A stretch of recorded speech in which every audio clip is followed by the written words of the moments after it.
And good morning and welcome to the beautiful Bethesda Cricket Ground here in beautiful Antigua and Barbuda. It's the start of the CWI Rising Star Under 19 Championships for 2026, and we're covering the match today between the defending champions Barbados, and they come up against the Windward Islands here at Bethesda out in the eastern side. The Barbados team this morning won the toss. The Barbados captain in Gadson Bowens won the toss, and he elected to have a bat first.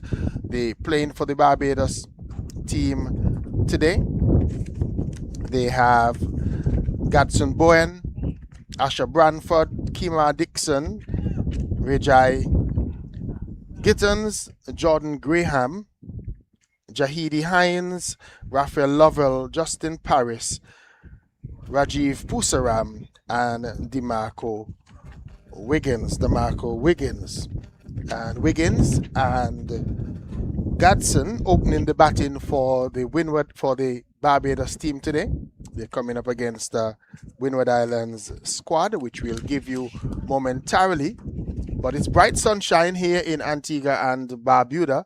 And of course, umpires Melissa Laurie and Johan Williams, they are already out.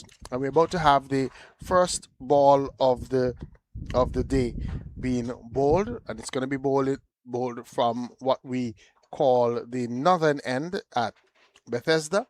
It's the far end as we look at it. We're in the southern part where the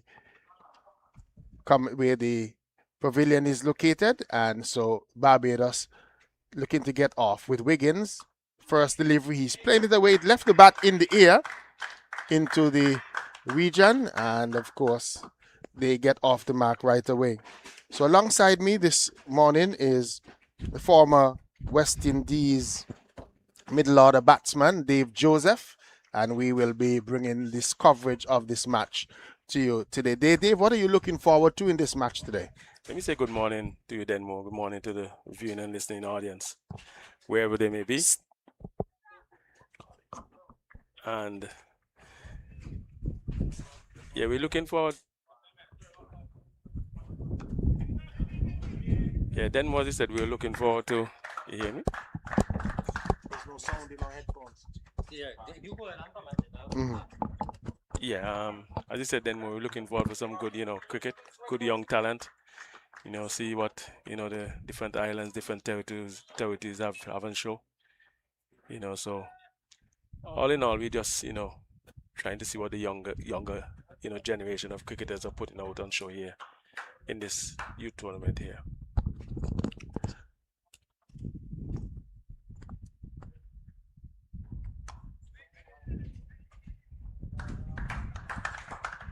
I like the fact that the Windward Islands opening bowler, and we're going to give you his name in just a short while, that he is trying to bowl aggressively. He's not just ambling in, he's running in, and he's trying to bowl aggressively in Tyler Venner, the fast bowler opening the bowling for the Windward Islands this morning.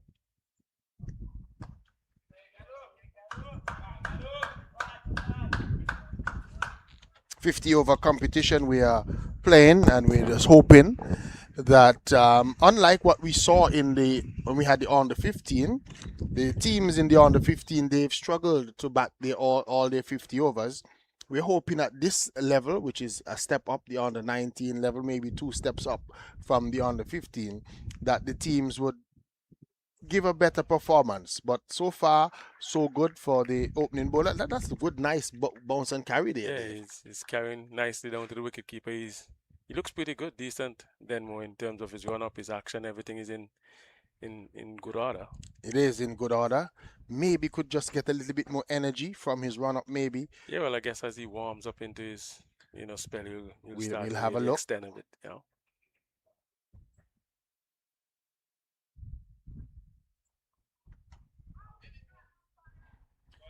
He's bowled some short deliveries, and the Barbados captain, Gadson Bowens, would be trying to see if he can get off the get off the mark. And of course, first over has come to an end. So just 2 runs coming from the first over, or 3 runs coming from the first over. Barbados at the end of it, they are three without loss.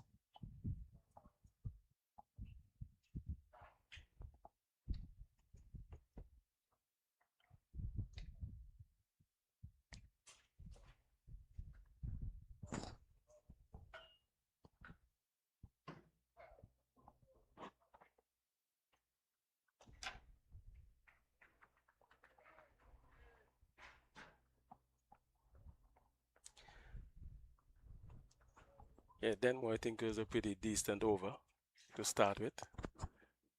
For the Windwards. 3 runs coming from it, but I thought the line was, very good in most parts. Just a bit, the length is a bit on the short side. Nathaniel Joseph is bowling, and here is Yeah. a delivery outside the line of the off stump, and he's caught behind. So Wiggins goes, he got a delivery outside the line of the off stump. He was cutting at it, thin edge found, the Windwards went up right away. Wiggins stood his ground, but the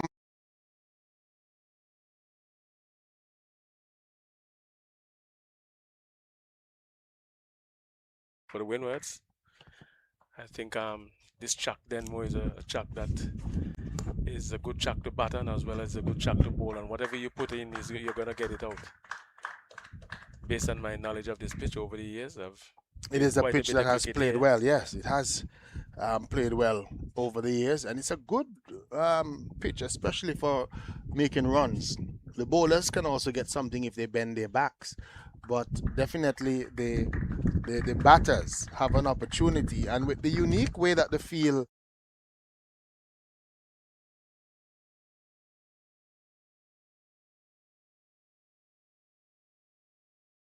would have been disappointed because he got 2 singles in the first over, but he threw his bat at one outside the line of the off stump and got an edge through to the wicket keeper. Wicket keeper today in Jonathan Daniel, and he took the catch, went up right away, and the umpire Johan Williams agreed with the Windward Islands, and so the bowler for the Windward Islands getting a wicket off of his very first delivery in Nathaniel Joseph. Yeah, delivery was on a very good line. Denmo started pretty good. I think he started where he wants to start, just on about the off stump, just outside. So Jordan Graham is in earlier than he might have wanted. Gets a short delivery, and he's getting on top of it and playing it well into the offside field. Just sort of just playing at one.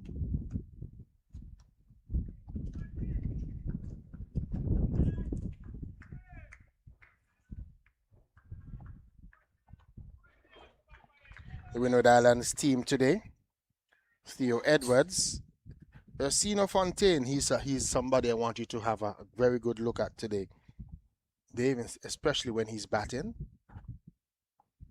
Shot. Sweet. That's beautiful. Sweet. Classical extra cover drive right up to him, and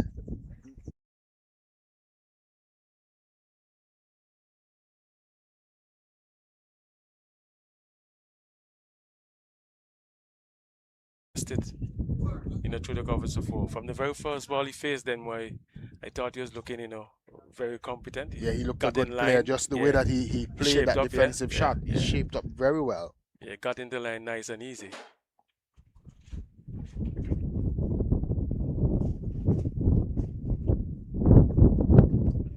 Steering one down to the third man region. So again, showing good presence of mind that he got a boundary to delivery before, and then just deciding to steer one down to the third man region. So another run for the Barbados team. I was telling you the Windward Island squad: Theo Edwards, Ursino Fontaine, Jonathan Daniel, Cody Fontenelle, Aidan Burton, Derwin Lewis. That's a name that we saw in the under 15, the opening batter in the under 15. Zach Thomas, Nathaniel Joseph, who is currently bowling, Tyler Venner, Kazado Henry, and Kevin Joseph. So Barbados now with a left-hand, right-hand combination. Captain Gadson Boyens would be hoping that he can get a partnership going. If you're watching us online, we say good morning to you and welcome to this encounter from Bethesda here in Antigua. This delivery struck up. That's beautiful. Short and given the treatment. He hit that one very hard. Not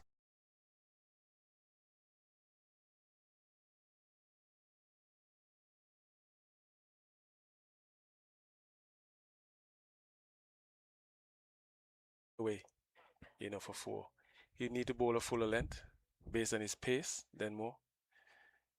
He's got to try and keep it, up to the bat a bit based on his pace. And we've got a strong breeze here then more as well, so it's going to be, fighting against the breeze coming up the hill. Certainly, and it's been a strong breeze this week. We've had some strong winds across Antigua and Barbuda. We understand that the weatherman says there is a high pressure system mixed with Sahara dust that's keeping us dry. So if you look and see that there's a parched outfield, we haven't had rain in Antigua and Barbuda for a long time. We've had some drizzles, but they've done nothing to the landscape.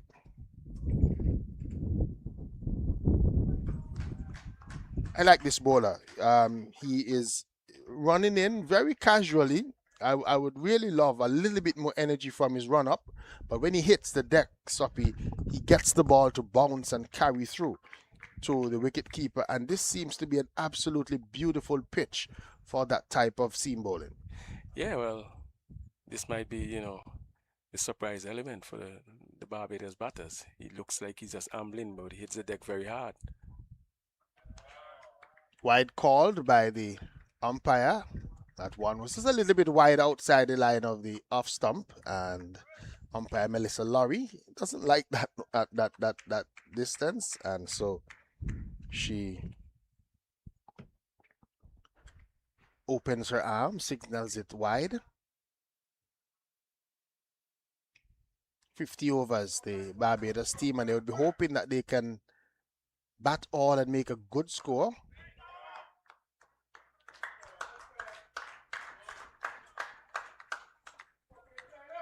This is the right-handed Jordan Graham. Yeah, then picking up a hint of, Shea Hope in his style and his technique. If you have a look at him, yeah, it's a hint of Shea Hope in his stroke play. Yeah, he seems to play with a lot of timing. Yeah, he does.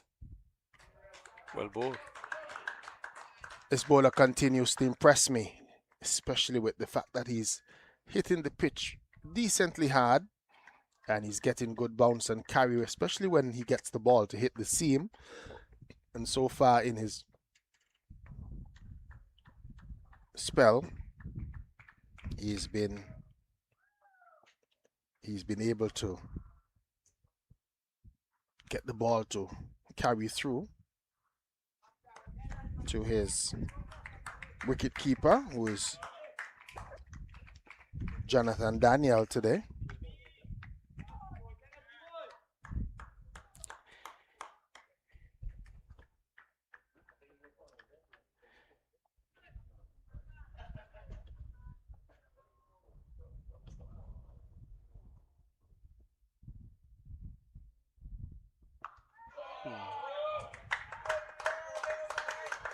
He's a no-nonsense guy.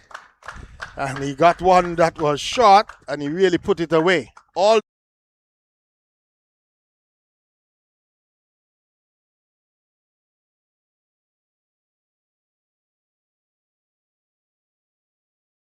started and was cutting back at him, but he was quick on his feet and he got inside the line and just helped that one over the square leg region, picked up 6 runs. Yeah, Looks like a good guy to watch. Yeah, from the first delivery he played then where he looked like a touch of class. So let's hope he can continue to go from strength to strength. Jordan Graham, and you'll be hoping that he can have a good knock today.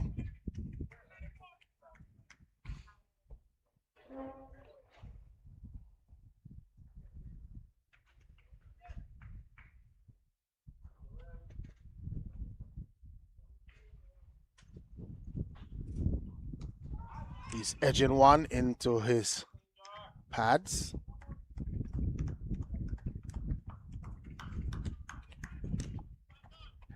One thing I've noticed about him then, where he's very particular in terms of his technique.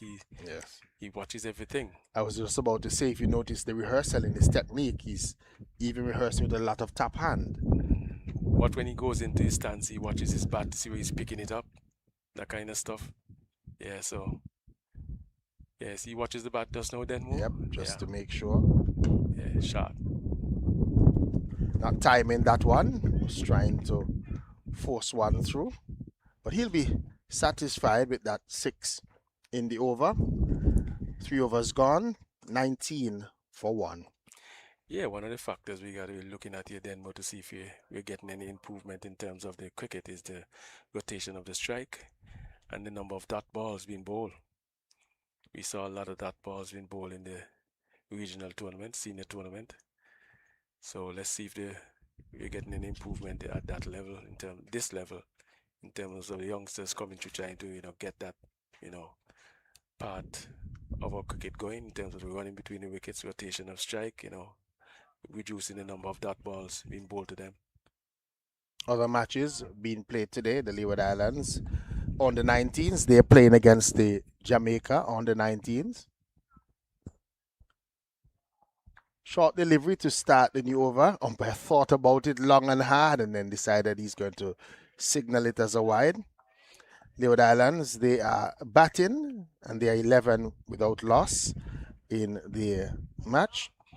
Omari Jones and Tanis Francis opening the batting for the Leeward Islands. So Leeward Islands, 2 overs gone in their match, the 11 without loss.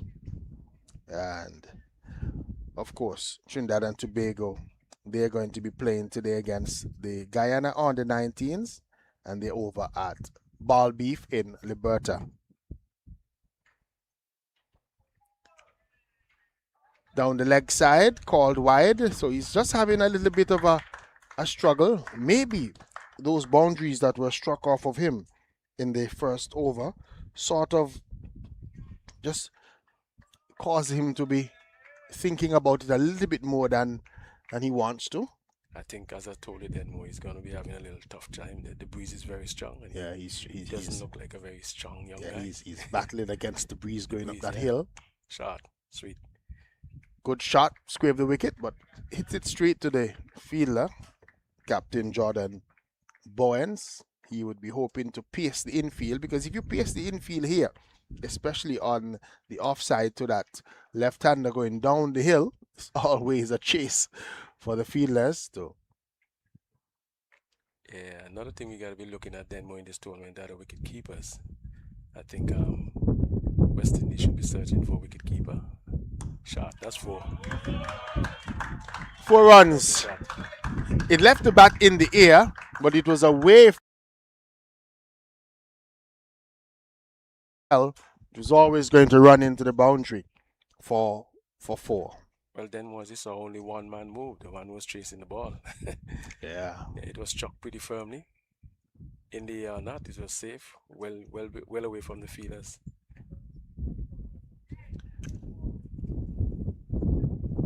So Gadson Bowen moves on to 9. Graham is on 11. The man that is out, DeMarco Wiggins, and he was caught behind early.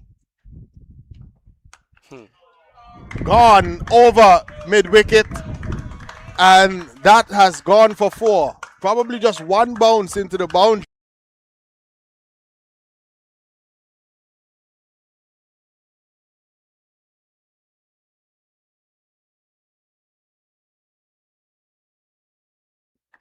Denmore maybe do some adjustment to his field. And he's sort of, because he was struggling, he's decided to come around the wicket. Yeah, the wind is And having an effect on him. You can yeah, and definitely see it, even it if has even if really it's rudder. brought the balls right into the the sighting of Gadson Bowens.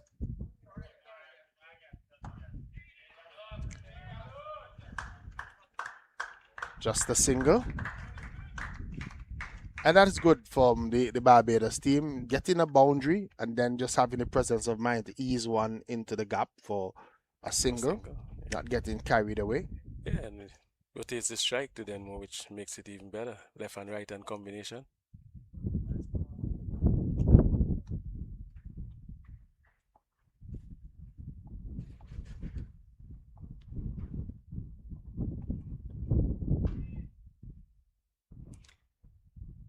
Yeah, I'd rather seen, Denmore them having the man on the boundary on the offside rather than on the leg side looking to bowl short. I don't think he has the pace to be, trying to bowl short.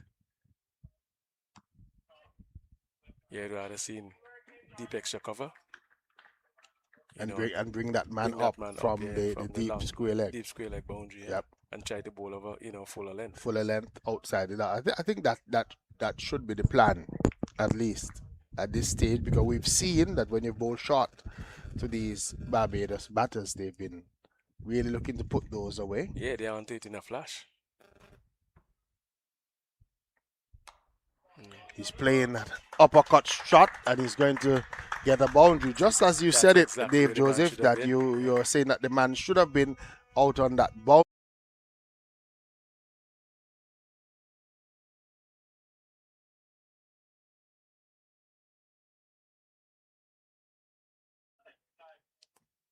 End of the over. Partnership 31 already. Graham and Bowen. Graham on 15. Gadson Bowen's on 14. 34 for one. So his two overs have cost him 24 runs. He had that one wicket, but he's really struggled since in Nathaniel Joseph.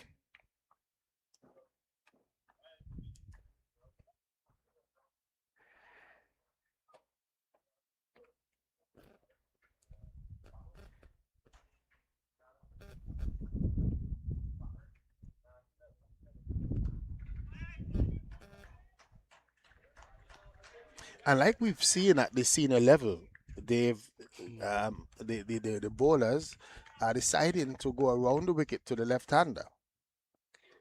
Yeah, from the very onset, I worked out that fast bowler Tavernier. That's the name then. What Tavernier, right? Yes, right here.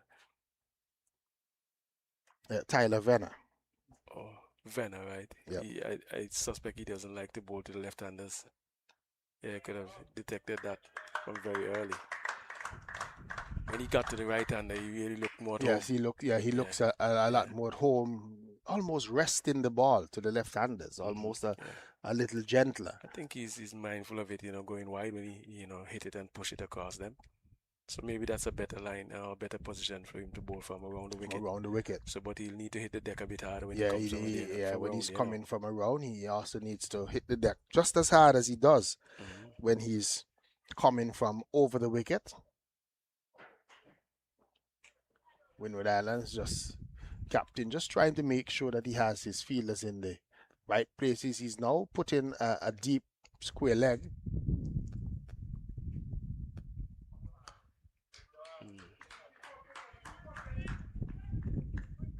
Yeah, he definitely looks more to home than more when he bowls to the right-handed batsman. Does.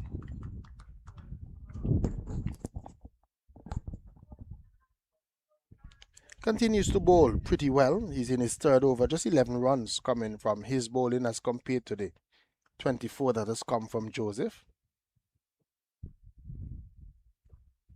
Ooh. Oh, that was a quick delivery. Well, you heard the effort then more from here. Yeah, he really put in the effort, and that one flew past the bat of right-handed Jordan Graham, and wicketkeeper taking it well above his head. Yeah, well, you said you want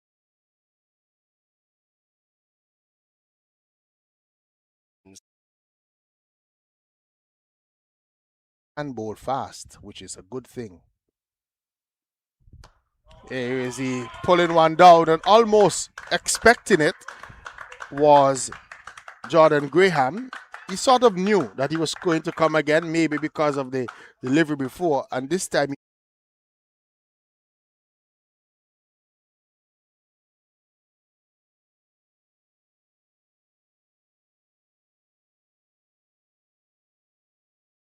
yeah, I the just thought delivery that, before had effort. This yeah, one was just rest down. rested down, and Jordan Graham was quick onto it. He's onto 19.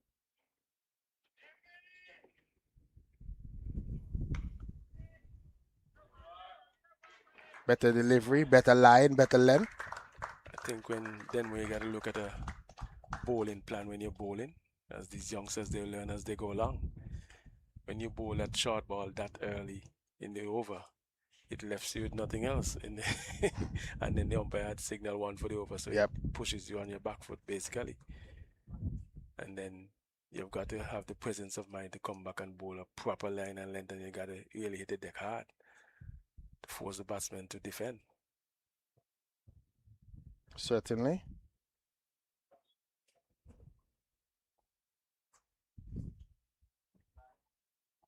$39 for 1 in 5 overs, so the run rate pretty good, 7.80. That would be a dream start for the Barbados team, and they're looking to try and put the Windward Islands under early pressure. Henry is going to come on for the Windward Islands. It has forced the Windward Islands captain to make an early change. Casado Henry is going to come on, and he's listed as a right arm fast bowler. So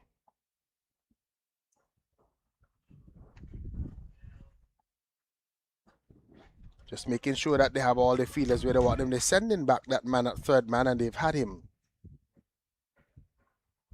Ooh. This is a delivery that starts down the leg side and runs past the wicket keeper. So it's going to be a wide.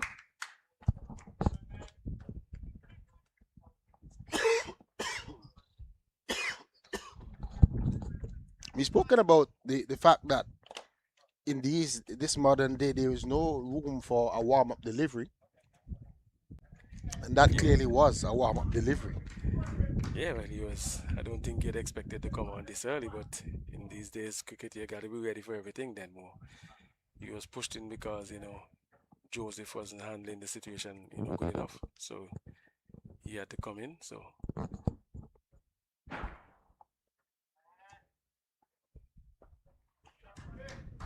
yeah, but he should have been aware because Joseph wasn't going too well, so he should have been getting himself ready to go. Should have figured out that he might be needed early. Joseph was being roughed up in his 2 overs.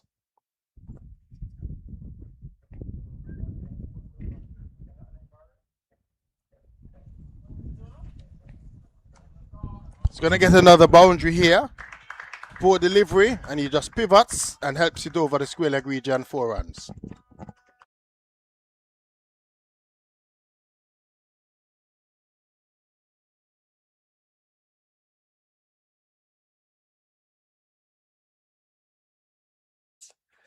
So I'd rather see them probably bring in a spinner if they have a spinner here from this end, and try to work away, or pull things back under control until you can, get it organized. Yeah, I know the goodies. playing conditions, though, they have to, I think for the first 10 overs, they have to use fast Oh, bowlers. they have to. Yes, as part of the playing conditions. We'll just clarify that. But I know on the 15, that was the. Yeah, I think the 40% of the over should be bowled 40% by has to be fast bowled by, bowlers. and at the start, they have Okay. to use the fast bowlers for the first 10 overs. Ooh.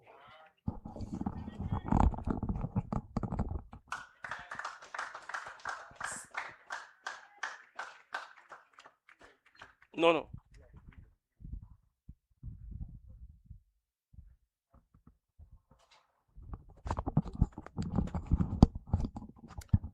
Barbados team continue to have a good time about it.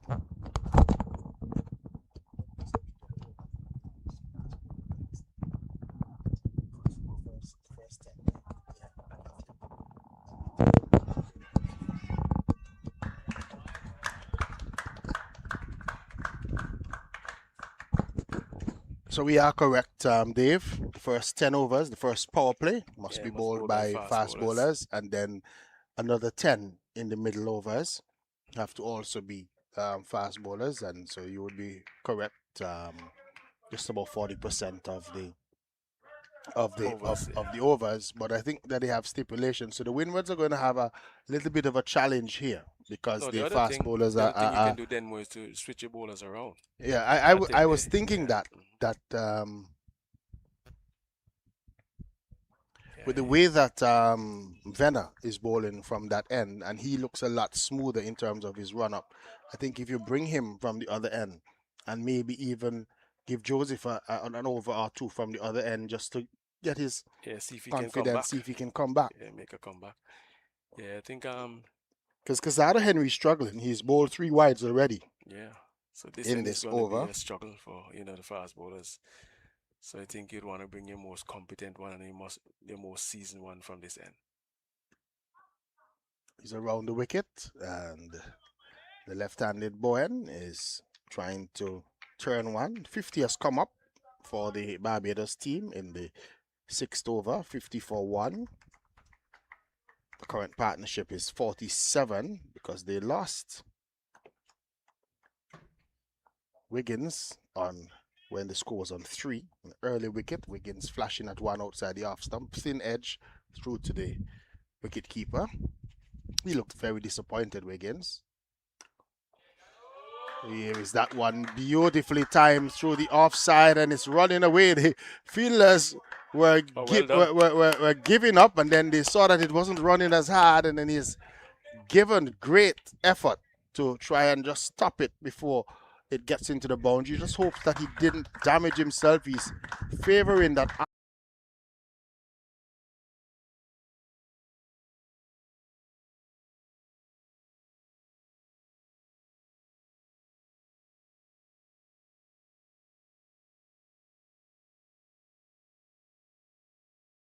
finger, and that is the number 1, Theo Edwards, the captain. And so that would be a concern for the Windward Islands. They're just making sure he's really struggling. He might have to come off because I believe he jammed that finger, and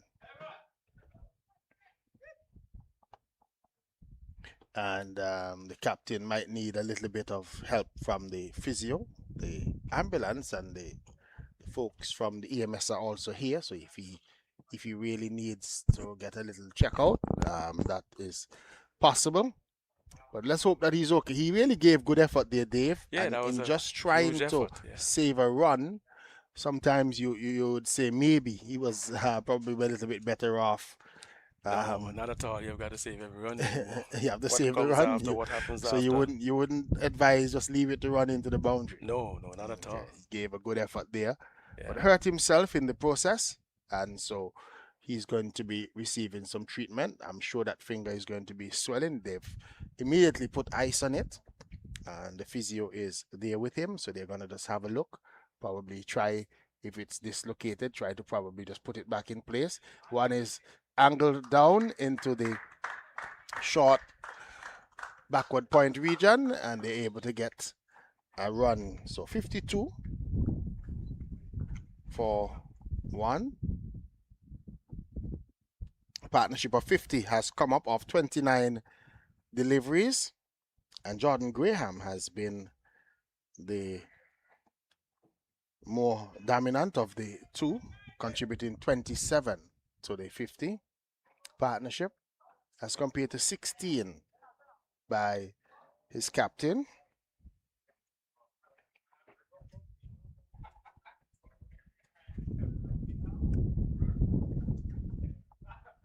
Tyler Venner's first delivery of a new over. He struck away into the mid-wicket region for 4.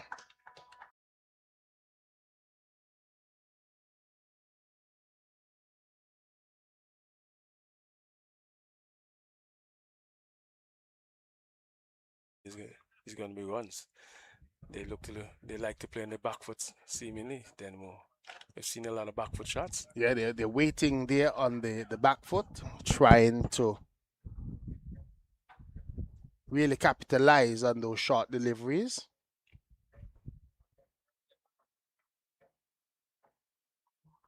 Shot, sweet.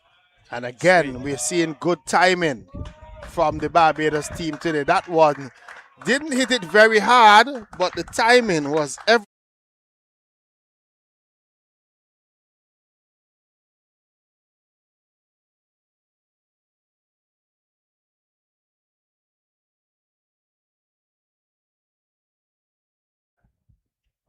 And we've seen really good, classy batting from the Barbados team so far.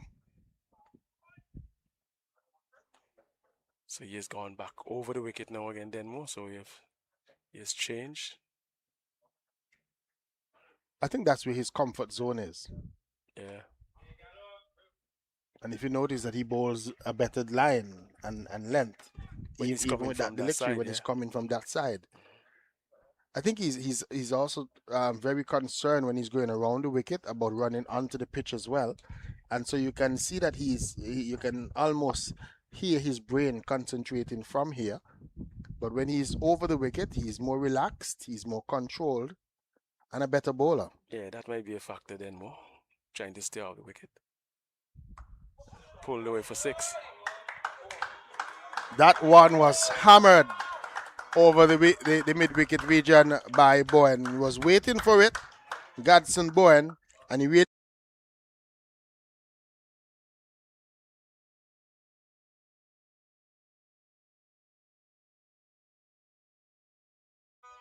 Bajan batters are having none of it. No nonsense should be, bowled to them, and they're really giving it the treatment that it deserves. A short ball and pulled away for 6. As I'm saying, we have seen 2 shots of class there then more. One off the front foot and one off the back foot. Yeah, really looks a good player. Looked nervous at the start though, Gadson Bowen, but he has warmed into his work, and of course he's batting a lot better, a lot more confidently. Yeah, well, I think, as we have a real strong gust of wind. Gets in early, they'll have that, a little bit of nerves, but as they go, with time at the crease and you start to move about, run about, and that kind of stuff, everything will start to flow. But Boyne has got himself in a space now that he's playing real shots. We just apologize if we sometimes are struggling. There's a really strong breeze blowing at this ground today, and we are not shielded by being indoors, so forgive us. He's going to get some more runs. He was hoping to time that one a lot better, and they're going to come back for a second run. Didn't time that one. It came off the inner portion, coming down to a long leg region, and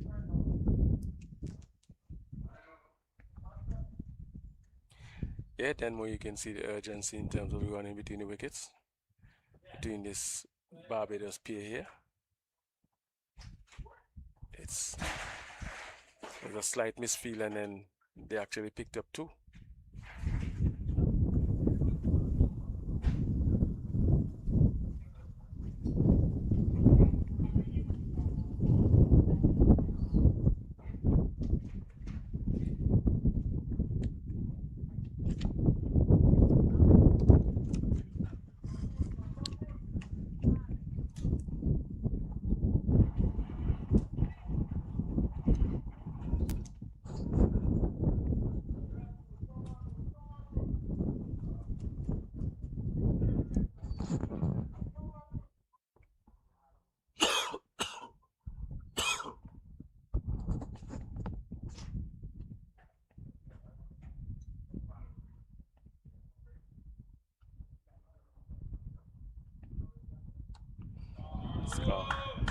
Another good shot. Henry continues to struggle. He was into the pads of Jordan Graham, and he helped that one over the square leg region for 4. Yeah, Denmo is really struggling, when he bowls.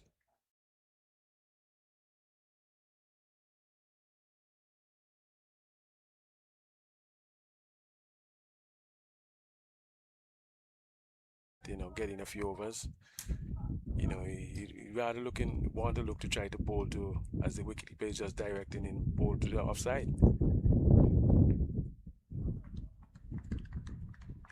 Yeah, he'll be hoping that he can get his act together, get himself under control. And it's not easy because he's under pressure. Yeah, he's under And pressure. the way that the Barbados batters are going about it, they're not allowing the Windward Islands bowlers to settle at all. Well, it's in the power play then, more so rightfully so. He should need to capitalize and get as much runs as he possibly can. That's a better delivery. Yeah, that's a much better delivery from him. And I think what was important there is that he took his time about it. He just took a few extra seconds, tried to compose himself before he ran in with that one. Then where it's going to be difficult. Really, once the breeze picks up, no matter what, he's taking his time, but once he's going up and then the breeze picks up, it's going to be right in his face. We've had some gusts that are very strong. Shot. This one is hit in the air, but past the fielder. 4 more runs. Maybe not with the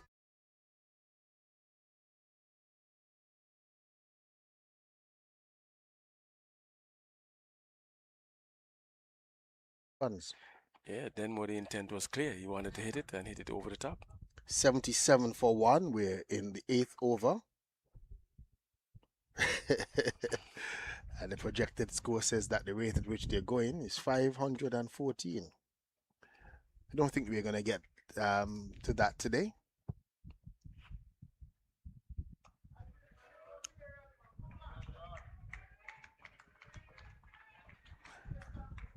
Because Ado Henry needs a lot more of those type of deliveries, the good ones, the one on good length, just on about the off stump. And maybe not allowing the Barbados batters to free their arms as much. Yeah, I think Denmo is going to be up to them, but experience will tell you after this delivery. Shot. This one is hit right back over the top of the bowler. 6 runs. Pitched up to him, and he really went with it. It was in his arm.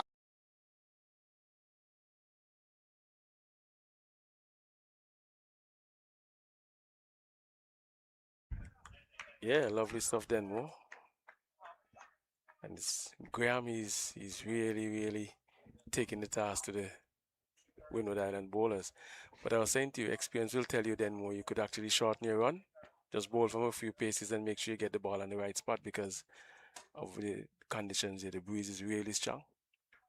And that's more runs again. That one is hit away. Again for 6, this time over the square leg region. I was just about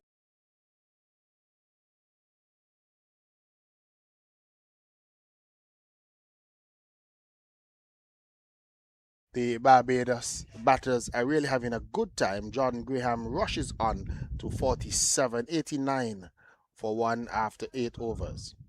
Yeah, he's sure from that landmark then more.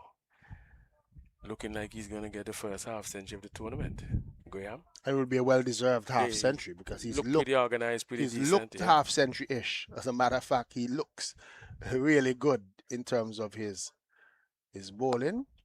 His batting. His batting, correction.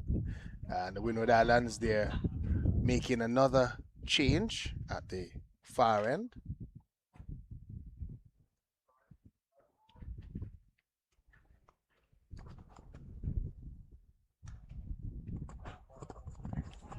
Looks like it's going to be Fontaine.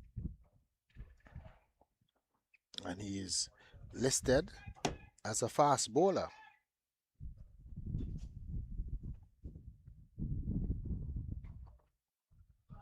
First delivery is a Good one. Ooh. Maybe not with as much pace as you would have seen, but a fairly good start by Fontaine. Ursino Fontaine. Well, then more this is going to be important for the Windwards. The way that the Barbados batsmen are going, if you can take pace off the ball, it's going to be good. This one is struck away but on the bounce to the mid-on fielder. And he has taken pace off of the ball the first two deliveries and literally forcing the Barbados batters to generate their own pace. And it has made a difference. 2 dot balls to start.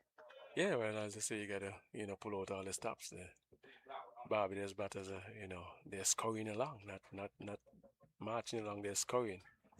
This 4 one, more he's runs. flashing, gets it off the edge, but he's going to get a boundary. It goes past that man at short third man to his left and down to the boundary.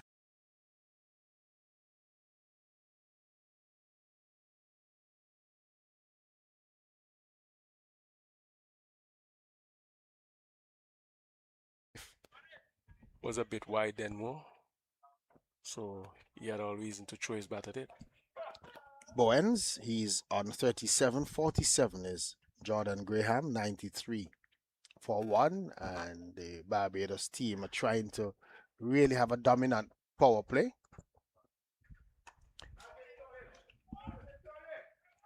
It's going to get a single as there's a man now covering on that deep cover boundary.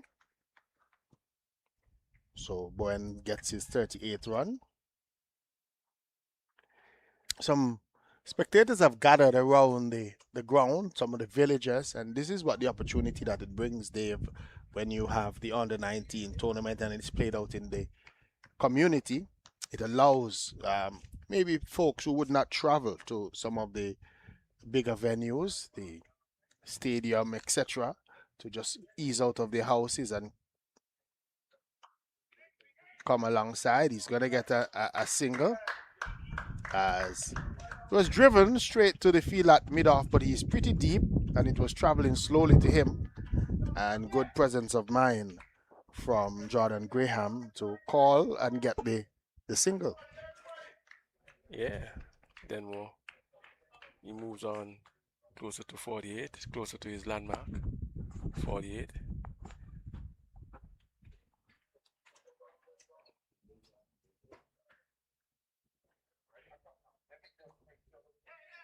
Good running once again by the Barbados team, turning the strike over, left and right hand combination, and just making sure that they keep the scoreboard ticking over.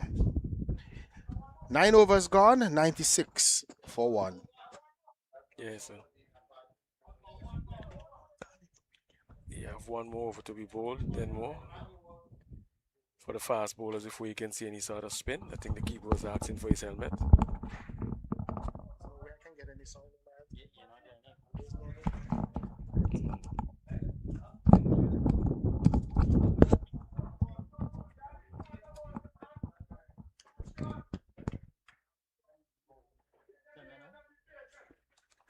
Not yet. Yeah, then more as we see Henry continuing from this end. Let's hope he can tidy things up for the Windwards and get out of this first 10 overs. I don't know like.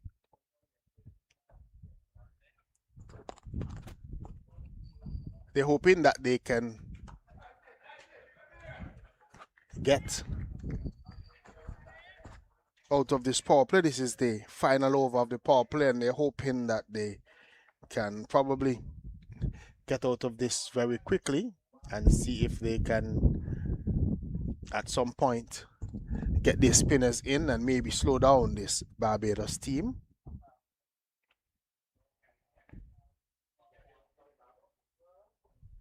Outside the line of the off stump. Wide call. Yeah.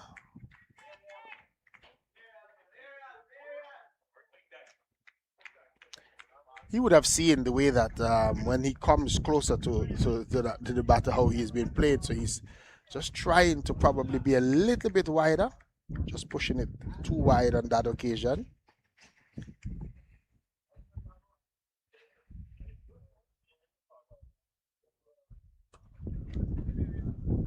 That's better. Yeah, it's a better line, better length than more. But one thing I can tell you is Bowen is a serious little player. He cannot bowl one area for very long or too long. Then we got to be hitting the deck a little bit harder around that area. Or else I'm predicting that he's going to pick him up. I'm seeing him looking to play that shot, pick him up over mid wicket. Yeah, That's better. he's Hitting that hit good the deck length hard, yeah. and hitting the deck a little bit harder and keeping Bowen honest on that occasion. And you can tend to think that you can see that Bowen is sort of looking for that ball that is coming in his arc to pick him up, yeah. Pick him up he's over that region, mid-wicket yeah. region. He's Especially shaping that way, yeah. with him coming around the wicket, it just seems that that is the shot that he's looking for.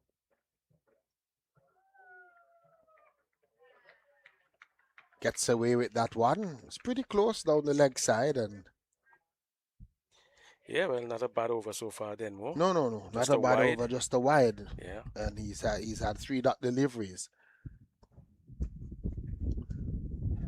So maybe the way that the Windward Islands would want the power play to end.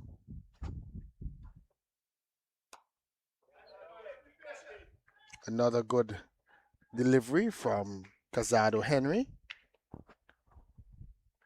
34 runs though has come from his over in the first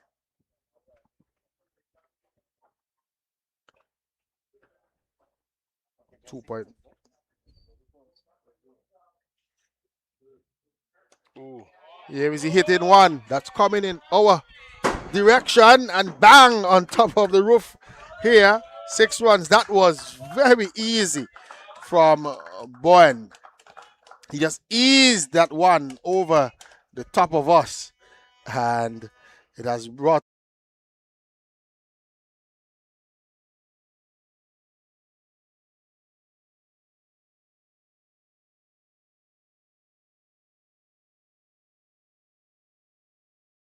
we were looking to take cover here in the commentary box. That one was coming in our direction. 10 overs have been bowled so far, and the Windward Islands, they are struggling.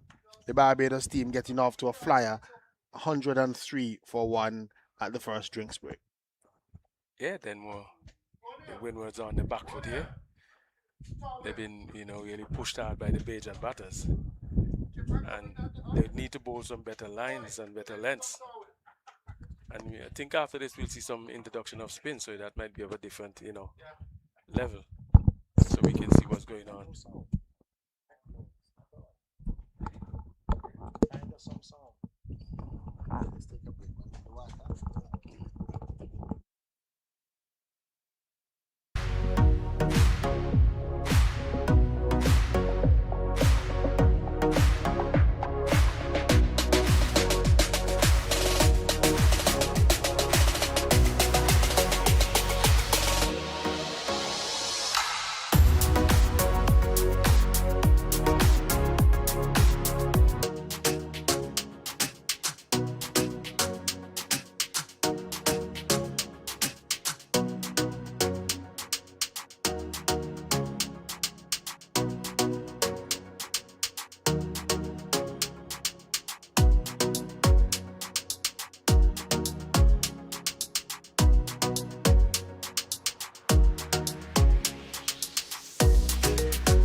So we're all refreshed here at Bethesda, and the Windward Islands, they would want another breakthrough. They got an early breakthrough this morning when DeMarco Wiggins was caught behind of the bowling of Nathaniel Joseph, but then we saw a really good 100 partnership.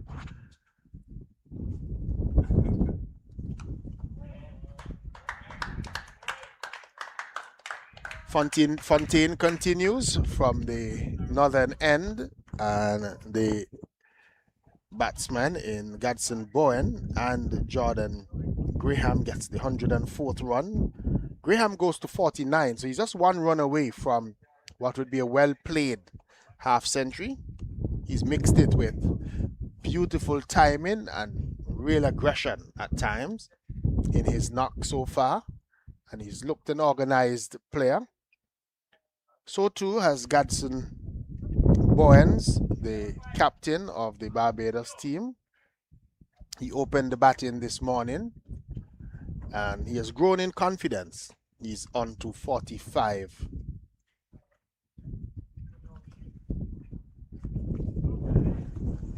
Playing a little bit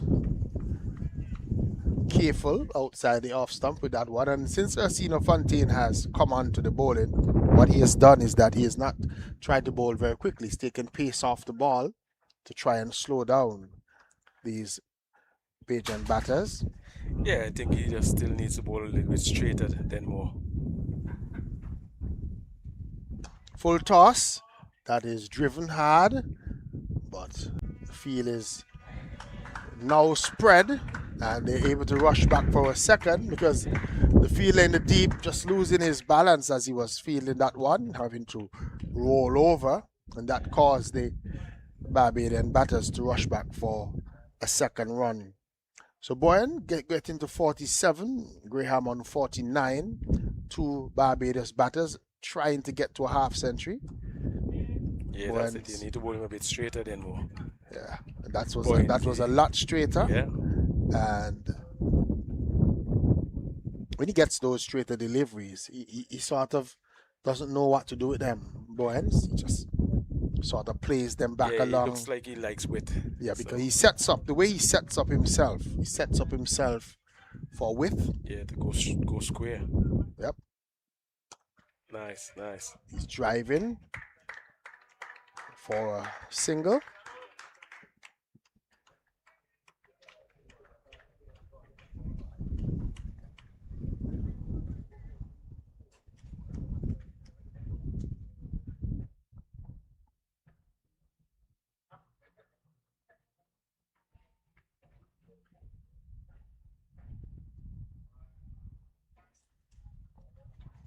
Majority of the bowling attack that we've seen for the Windward Islands are listed as fast bowlers.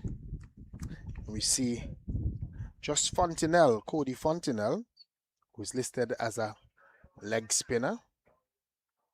So it looks as if the Windward Islands, they might have to depend a lot on their fast and medium bowling as that over comes to an end. 107 for 1. Graham is on 49. 48 is Gadsden Bowen.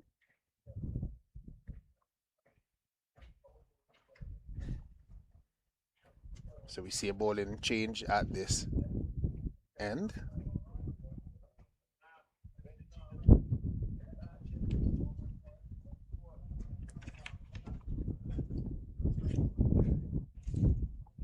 Looks like he's going to be an off spinner then more.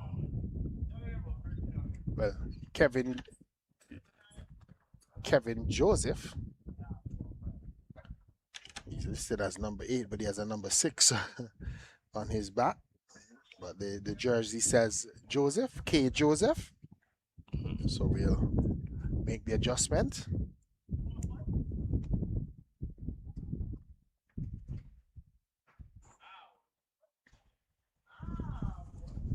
There's really no designation as to what he bowls beside his name here, so we're just hoping that. But it looks as if it's going to be spin.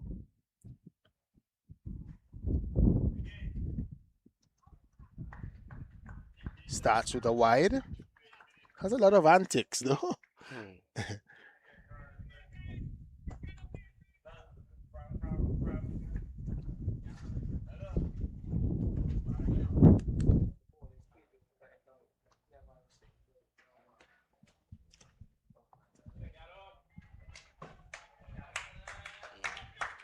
This one is put away for 4. He gets a half century. So half century for Gadson Bowens, the Barbados captain, and he has played well for that half century. 52 deliveries.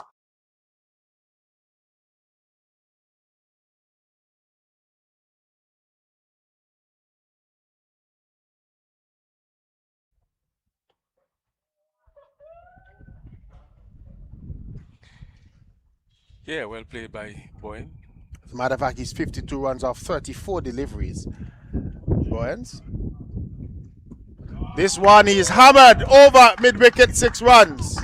Can't bowl that kind of delivery to Bowen in the way that he's batting today.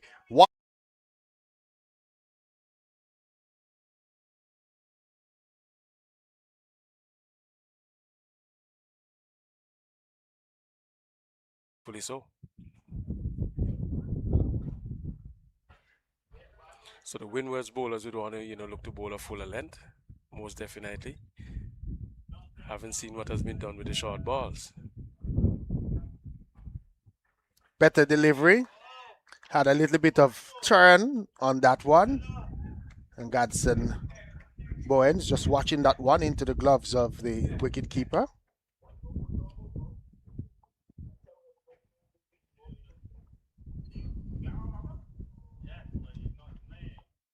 Another good delivery.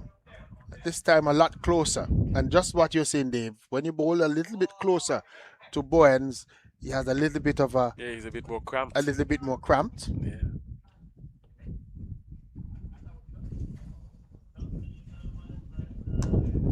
He's driving hard.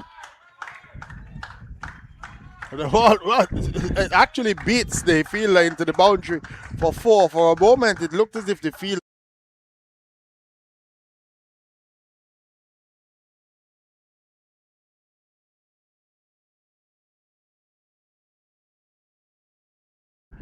the Barbados captain. Yeah, I was about to tell you then, we're talking about bowling him a little bit straighter, but once you're offline, he's going to jump onto it in a flash. Most of the balls that has been just, try for wide, he has gone onto them in a flash and getting boundaries. Beaten by a good one. Gets one to turn, the Kevin Joseph, and he's able to beat him. 122 for 1. When we look at the scorecard, not a pretty scorecard for the Windward Islands, just Ursino Fontaine with his 2 overs, but the other Windward Islands bowlers have been roughed up early by the Barbados batters, and Jordan Graham would be hoping that he can join his captain on a half century and probably look to push on, look to continue to bat well. Yeah, well, he's there then more and he's looking pretty good. His captain has, taken over the role of scoring for some time now. Haven't been taking most of his strike. Yeah, he's on strike now then more. He is on strike. Gets the half century. Turns one into the mid-wicket region and is going to easily come back for 2 runs. And half century to Jordan Graham. Really good shot. 30 deliveries. He's had 6 4s and 3 6s with a tremendous strike rate of 170. He's really looked good. Yeah, he's looked real good then. From the first ball he faced, he looked like he's a man of class, definitely. And he has shown that thus far.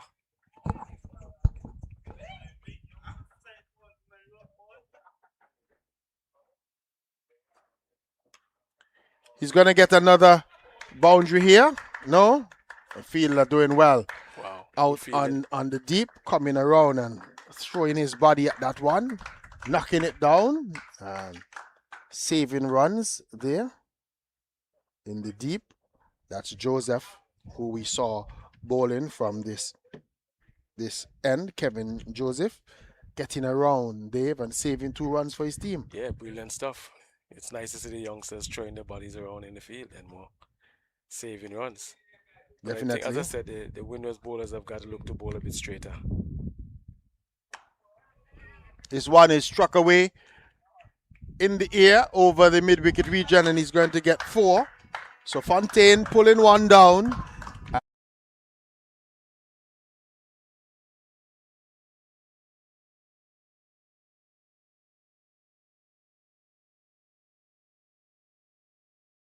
Enough bat on it to get 4 runs. Yeah, as I said, you can't be short on this pitch. It looks like based on the pace that these guys are bowling, and you can't be wide. So option is bowling straight, keep the stumps in play, then more. Slow delivery. And was just maybe looking to plate square the wicket. Didn't. Yeah, then more. It's on the 19 cricket, and it's a learning process for these youngsters. But if I was Windward Islands captain, I'll push the 2 men back, long on, long off, and encourage my bowlers to bowl straight at the stumps and full.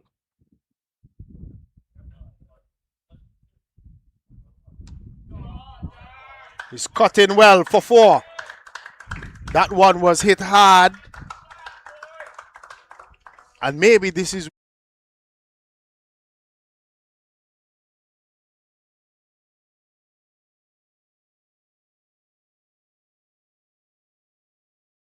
as they have him. Yeah. He's a wasted fielder. I think that he could come up into the circle and, as you say, probably even Pushing the 2 men back. push one of those two men back.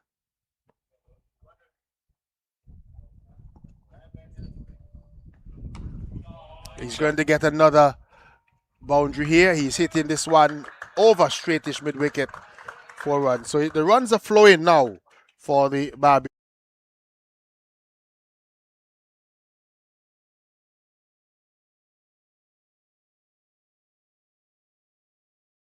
Thing that is loose from the Windward Islands. End of the over, 138 for 1 after 13.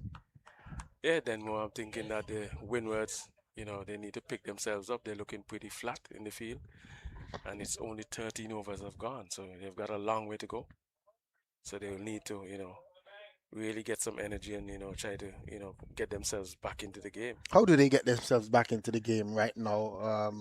Well, you've got to look to bowl some decent lines and lengths. That's the first thing, and set the proper field to support it.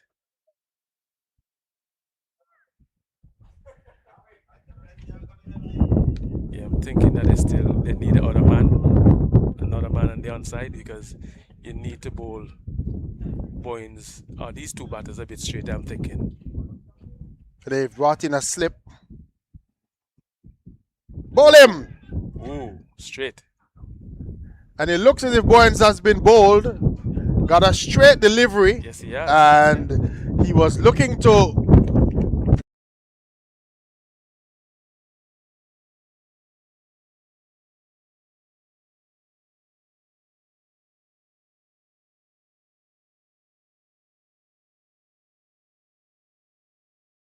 his stumps.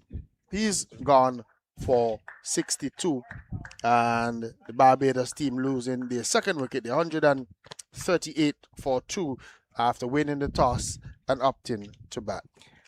Yeah, as I said, good strike for the Windwards. Then more hope they can get themselves back into the game. As you said, you're wondering how they could get back into the game.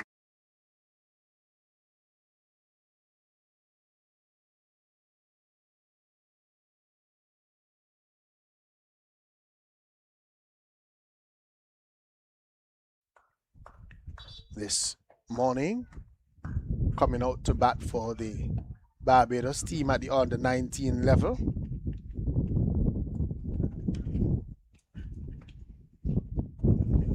You remember him from the under 15 level, and he looked a good player at that level. Now coming back at the under 19 level, just like we saw with Wiggins, who we saw earlier. A lot of these players, we've seen them at the under 15 level, and now coming through at the under 19. Yeah, well, it's only natural progression then, more, going from 15s to 17s, 17s to 19s, then into the academy teams, that kind of stuff, and keep going. So let's hope that these young players can keep, the upward mobility going, and keep improving upon the games. To, as we said, lift West Indies cricket back the way it was. this is the stage where we're really looking to see the next set of talent. Gets a first delivery. Sort of backing away, playing loosely. Maybe not the way, but a wicket has really changed the Windward Islands outlook. They look a lot happier.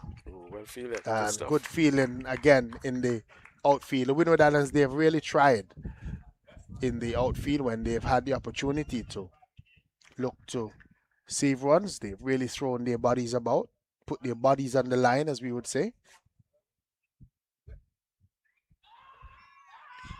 Here is Joseph. There's a loud appeal, not out, says the umpire.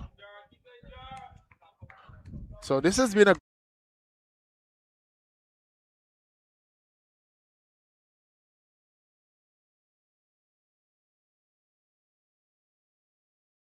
they're sensing that they've got something going now, so that's a good thing for them. So and with a new batter in, I like the fact that they've kept the pressure on. They have a slip in place.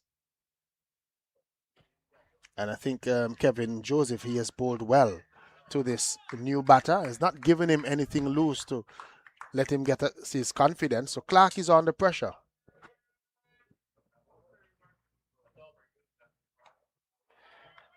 Yeah, still thinking he's a touch too short still. He needs to, get a landing closer to the batsman in terms of but he's getting away with it because Clark is new to the crease, yeah. And unsure. Had he bowled that one to somebody like Graham, who is solid. Yeah, that's a better length. So, good over for Kevin Joseph. Yeah, wicket over. Got the wicket of the Barbados captain, Gadson Bowens, for 62 of 40 deliveries. And that's the state of things so far. Wicket each for the two Josephs. Nathaniel Joseph, he got a wicket with his very first delivery. Then he was roughed up a little bit. And then another we saw change coming. Kevin then what looks Joseph. like another spinner. Yep. We'll just have a look and see who he is. Fontenelle, Cody Fontenelle, who's listed as a left arm spinner. Or is it a leg spinner? I don't know. It says LS. So I'll wait and see. Well, left arm leg spinners. If it's right arm leg spinners are leg spinners anyway. Yep. If it's a leg spinner or if it's just a left arm spinner, we'll see. It looks as if he's a right-hander though, so it's a leg spinner. Yeah. That's what LS in his what we've got here means. So a different kind of spin to look at for the Barbados team. Yeah, different variety.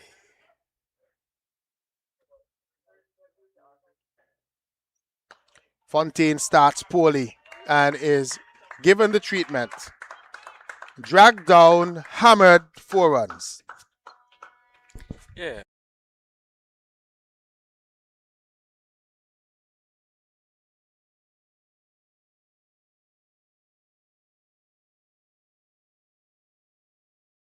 Length.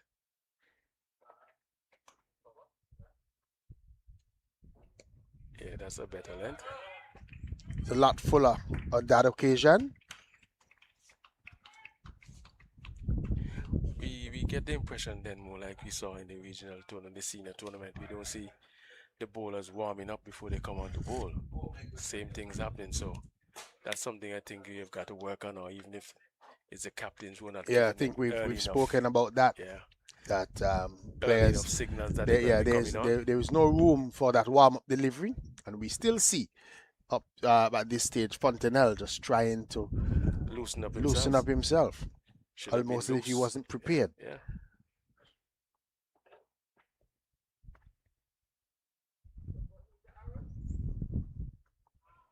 But he's bowling to Clark, who gets his first runs. Gets 1 down to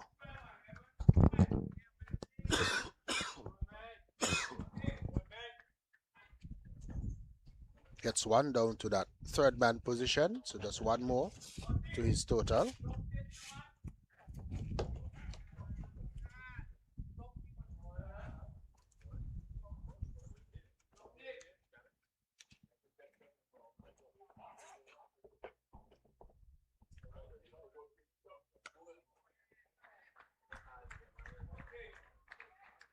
Graham is on 70, and he's gotten there very quickly. He's taken 38 deliveries. Yeah, he's hit quite a few boundaries, then more.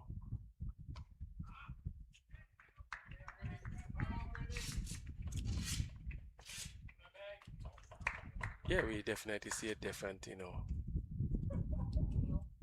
Barbados batters when you bowl them a bit straighter than more. So Yeah, but I think the Windwards need to observe that very quickly. That when you bowl them a lot straighter, they're not as effective outside the off stump and looking to flash. Is Clark missing out there? End of the over 145 for 2 after 15, so that's a good rate after the 15th over. yeah, Remember the days when you get 90 in 15, you were really on top of things. So Barbados would be ahead of things here with 145 after 15. for 2 after 15. Yeah, they're scoring along then more, which is, you know, Yeah, they're complements really going some at a short pace. bowling from the Windwards, wide of the stumps. And most of these balls were being put away then more.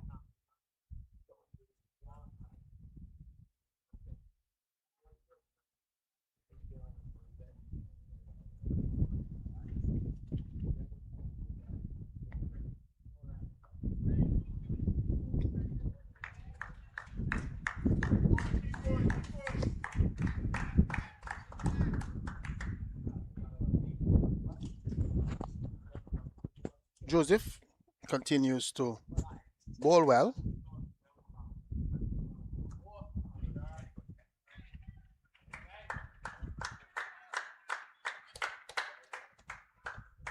He needs his fielders though to back him up. Yeah, well, you definitely have to back your bowlers up. Yeah, a little bit of a misfield there. The ball going straight to the fielder, but he just didn't hold on, Yeah. allowing the batters to steal a run.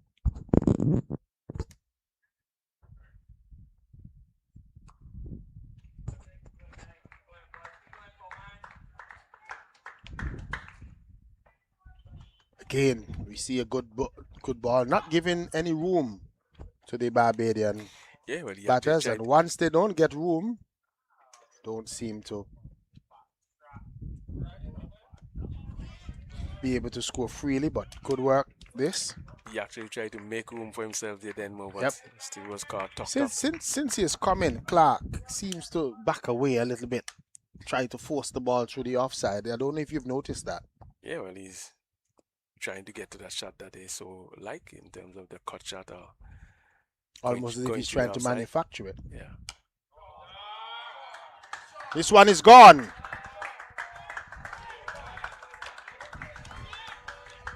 Four runs, short and banged away. Yeah.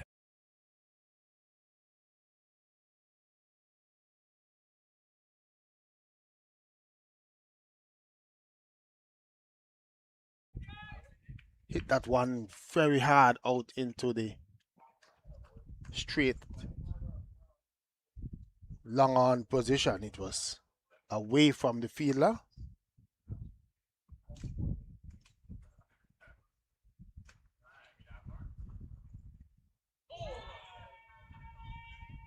And it's given him leg before.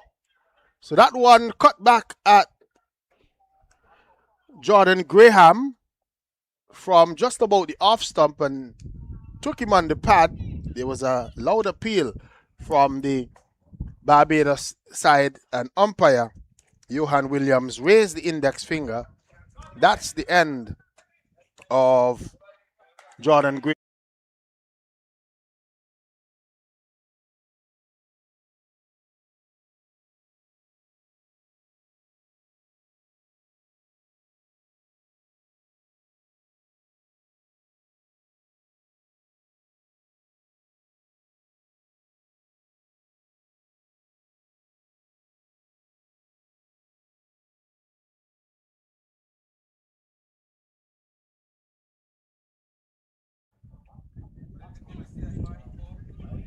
they look different, in terms of batting.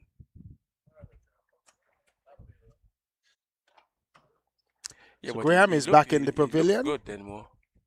Yeah, he looked a good player. Probably deserved more than the 76 runs that he was able to get. So now the Windward Islands would have an opportunity to Get have the themselves back in the get game. themselves back in the Barbados team losing two quick wickets, and it's the two set batters, the two batters who On the were go. on the go, and so they're having two new players at the crease. Kemar Dixon has come out to join Killarney Clark, and they're going to have to now try and build a partnership for the Barbados team. 151 for 3.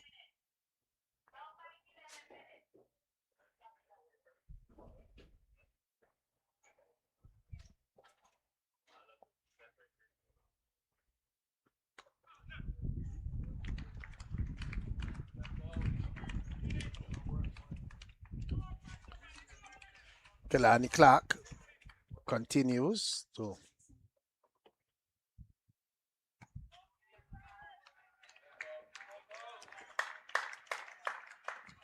as we continue to see just a little bit of a struggle for the Barbados players, especially when the ball is straight.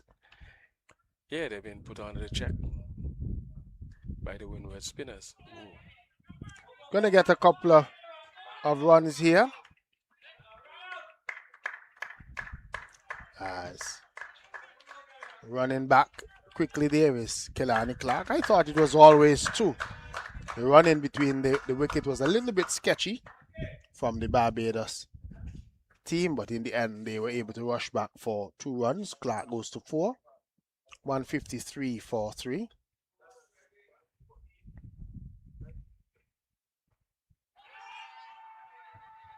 Here's an appeal. Umpire Melissa Lowry not interested. It's a stifled appeal though. More from Fontenelle than anyone else. Clark again is giving himself a little bit of room. Should get a next couple of runs again.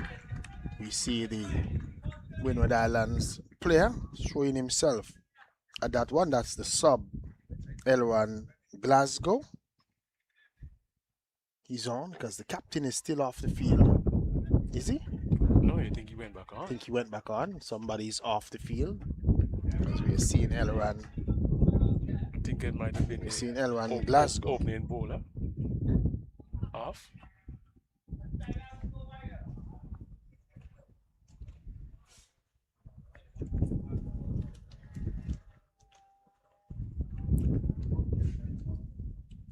I'll get your thoughts on something shortly, Dave. Short delivery and batters are new, so they just get a single. 156 for 3. So 76 for Graham, 62 for Bowens. 2 wickets for Kevin Joseph. And a wicket for Nathaniel Joseph right at the top. Got a wicket with his very first deliveries. At this stage of cricket, Dave, should the coaches allow the players to captain? Yeah, I well, say that meaning we hear a lot of talking, instructions chirping. about where the field placement should be from the coach to the captain at this stage on the 19. Should it really be at this stage? You would have learned how it goes. Yeah, I don't see nothing wrong with them giving him a bit of advice. It happens even at the test level then more. So I don't see nothing wrong with them, giving them a bit of advice. But I think from what I'm seeing here, the Windwards, captain and his field placement is a little bit behind, so he need to, get himself Needs up the to help. mark. Yeah. We'll see what happens when you see the Bajan, the Barbados, players get in the field. But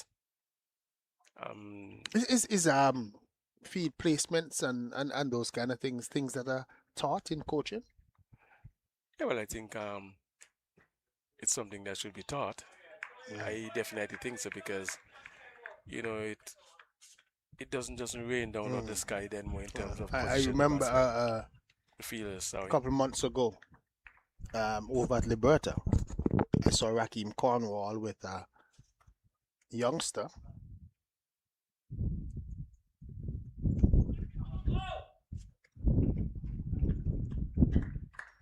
Youngster that plays for All Saints Secondary.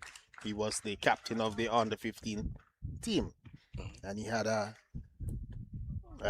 Sheet, diagram of the the field. of the field, and they were literally having a session talking about left-hander, spinner bowling, Yeah, left-hander, definitely should fast be bowler. taught. Yeah, Where would the you men should likely be. put Yeah, put the men?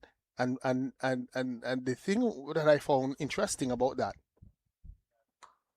as the Barbados team continues, they think this is what they need to do in this middle period. Barbados just regroup a little bit, take their time about it, get the singles. Kemar Dixon is on one. Killarney Clark gets his ninth run, 159 for three.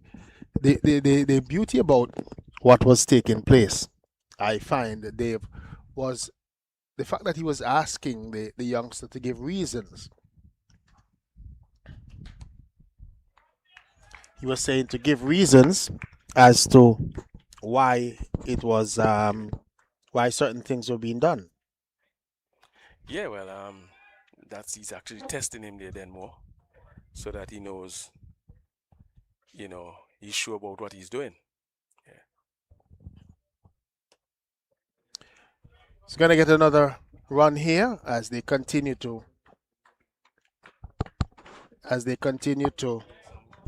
take the strike over. As Yeah, then more sometimes even the bowlers too. You need to put them in that sort of session.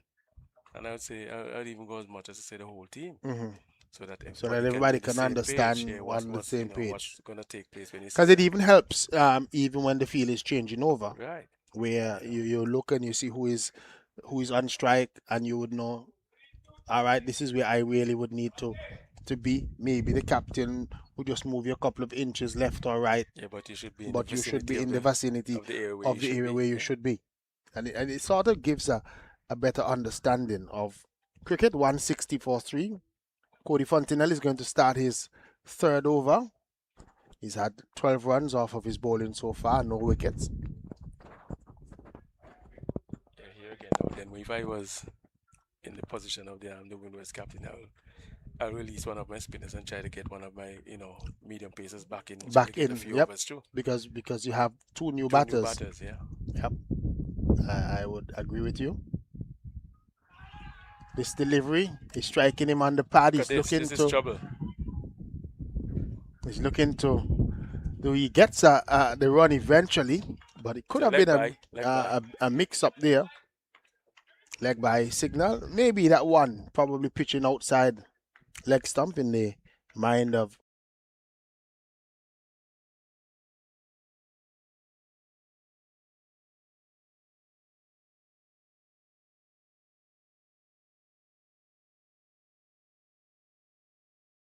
Hit the stumps direct. It would have been certainly a run out for the Barbados team. So a little bit of a testy patch for the Barbados team. They're trying to fight through this little period where they have lost 2 wickets. They're 2 set batters, and these two Yeah, new batters are trying to build a partnership.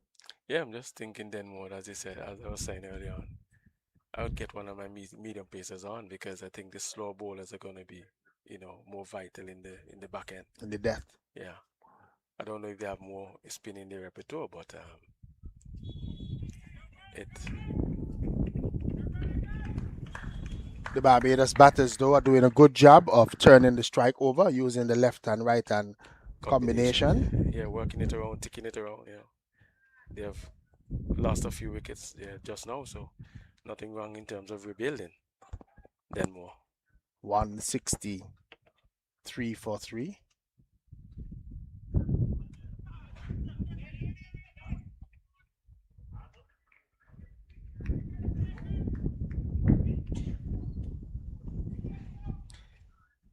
Yeah, then I'm thinking that this Fountain, yeah, leg spinner, he has really bring things on the check for the Windwards. He has. And as soon as I've As soon start as going, you he you pulled one said that, down he short. pulled Yeah, one down short. yeah, I was just about to say, apart from that first delivery where he yeah. pulled down short, he's been pretty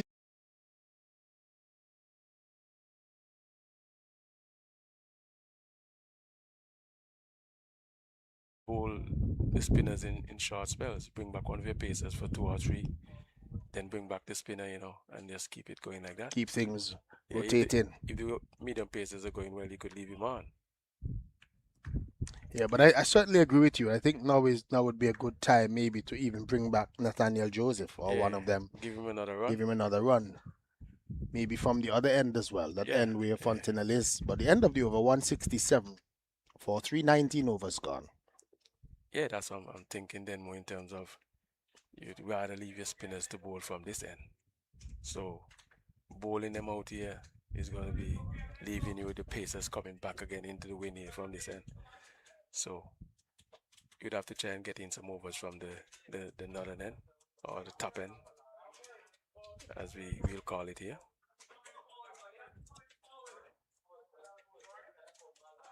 Who's going to be Kevin Joseph starting his fifth over.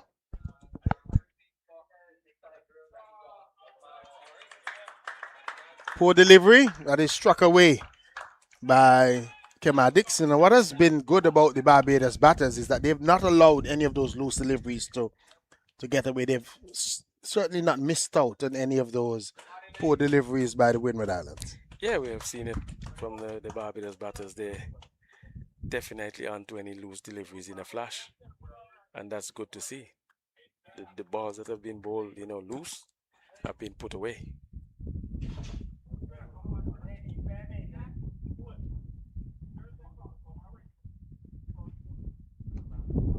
Good comeback delivery from Joseph. Yeah, but I'll still like to see Joseph, bring him on his front foot. It's Clark, yeah, try to get him to come on his front foot. This is Dixon, the left-hander. Clark is the Oh, right-hander. sorry, yeah.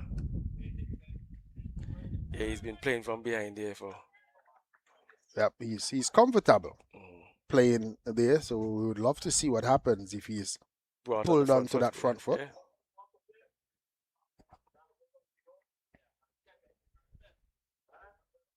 Ooh, Flatter and faster, yeah, then more, but it was straight, and you see what happens when he goes straight. certainly.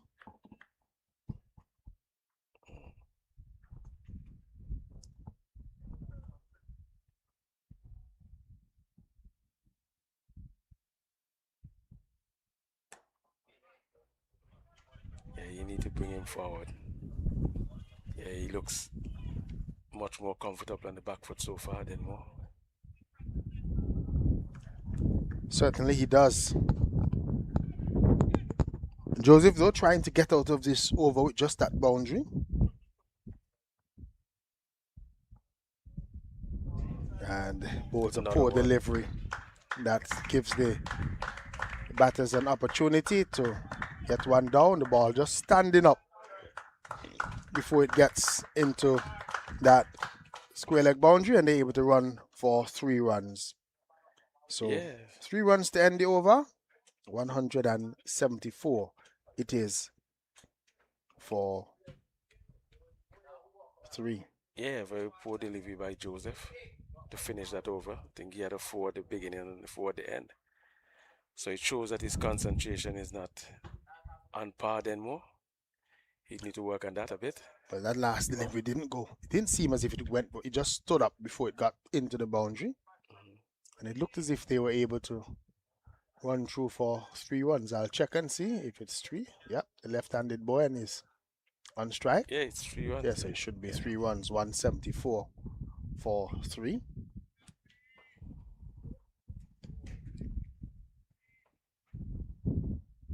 Fontenelle is going to continue.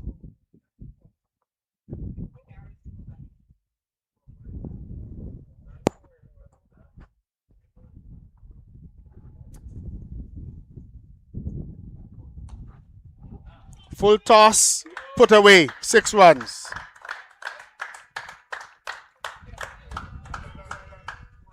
The Barbadians have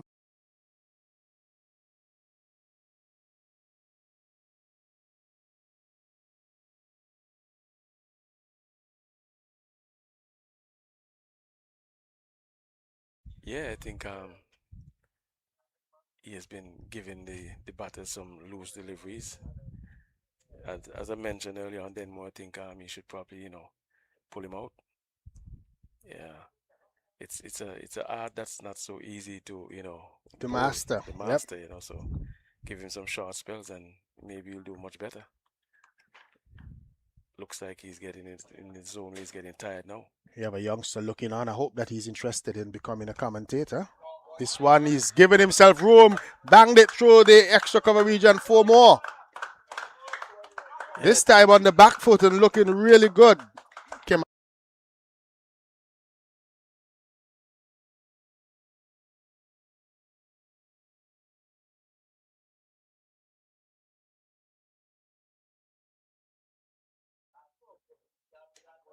yeah. He Then looks we'll say worried. the youngster standing up beside me is young Pitman. Should be off to Barbados tomorrow in the Cigar Field tournament And we down want there. to wish him well. So we're asking the Bajans to look out for him. We're also asking the Barbados girls to stay clear. He's a good-looking young man, so he just want to make sure that he gets there and gets back safely. We hope that he goes and have a good game, Good tournament, and gives of his best. And once he does that, we'll be very happy about it here in Antigua and Barbuda. And he's from Bethesda as well. He plays This all is his his home cricket. community, yes. So look out for the name, Pitman. And is he related to the pitman in the academy? Yes, they're brothers. Brothers. Denmo. Yeah. Just wanted the folks to clarify that. Two fast bowlers. Well, based on his size, I'm not sure about the fast, but we can say bowlers. You might be surprised. Oh, I might be surprised. But we want him to go there and shine. So, young pitman, please, when you get there, do your best. Delivery that is on the front foot and driving. So we've seen Clark on the front foot, and he looks good, but that's what you want to see a lot more of. Yeah, when you have Dave protection Joseph. there, then more in terms of the field placement, that's where you want to bowl. So we would want to see.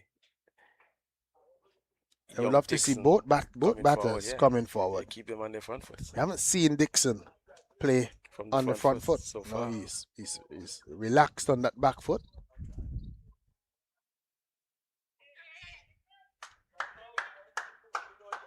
And again, he's able to play off the back foot because that one was a little bit short of a length.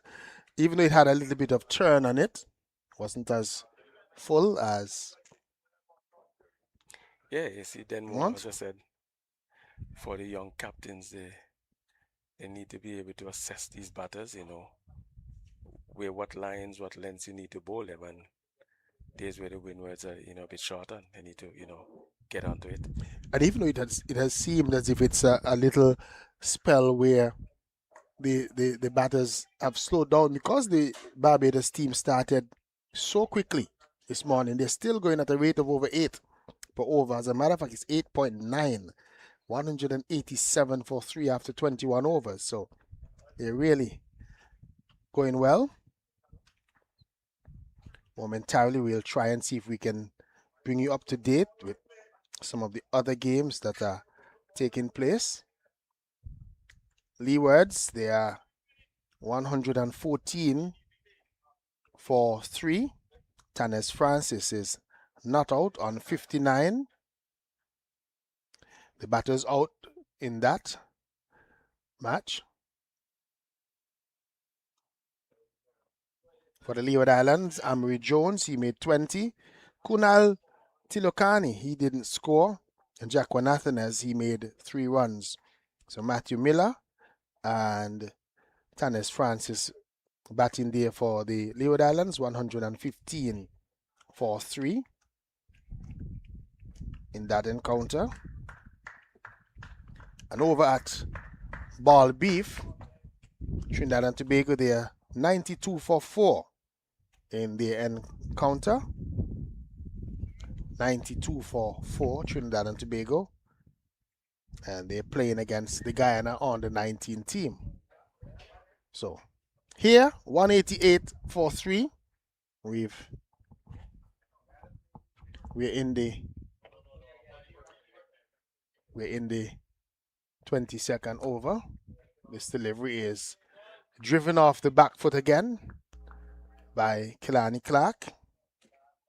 And Zakaria Mohammed, Levi Ghani, and Tariq Richards. Tariq Richards and Cristiano Ramanan are the batters out so far for the Trinidad and Tobago team. They're 92 for 4. So you're up to date with the other matches that are playing around Antigua and Barbuda. One match is at Coolidge, the other at Liberta, and we're here at Bethesda.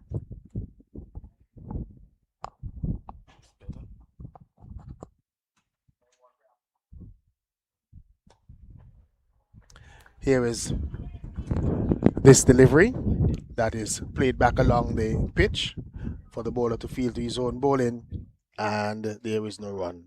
So we're going to take a short break as we're going to have a refreshment break. Barbados on the 19, 189 for 3 after 22 overs, and you can see there Jordan Graham getting 76, Gadsden Bowen 62. They are both back in the pavilion. We'll be back shortly.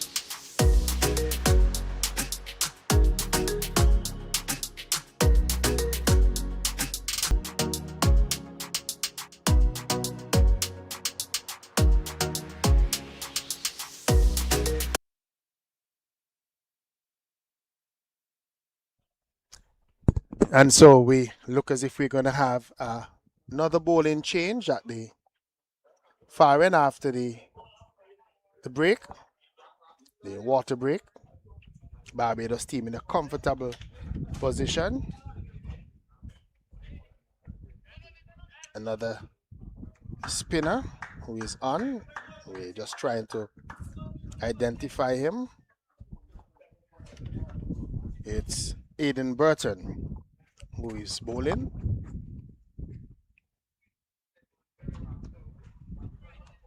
Tall spinner, has a high arm action.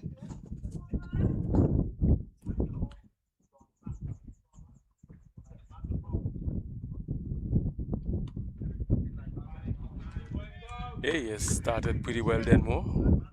3-dot balls. 3-dot balls so far. Yep. Let's see if he can maintain that, going.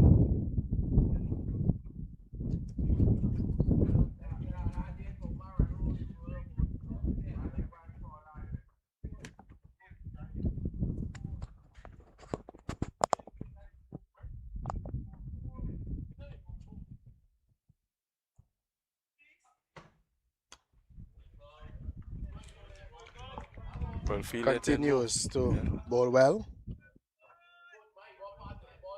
Pulling Clark on the front foot, where he doesn't want to be.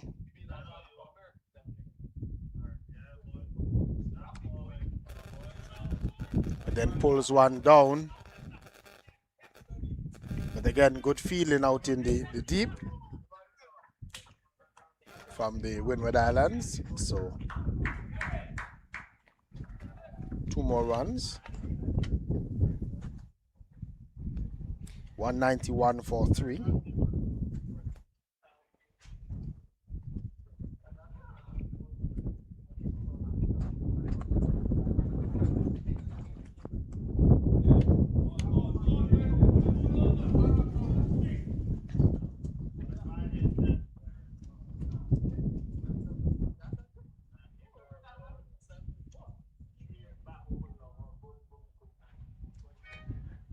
Yeah, I think then more Barbados will be happy with the total that they have got on the board. So far, Definitely. they should be happy. They're approaching 200 runs, Mhm. and they still have the better part of 27 overs to Overs to go. come. So they still have a lot of overs, a lot of deliveries to go. So still an opportunity for some one of their batters to get in. We see Justin Paris still to come, and Jahidi Hines, Raphael Lovell. Yeah, the rate is still up in 8.3 then already still. So that's a lot of runs per over.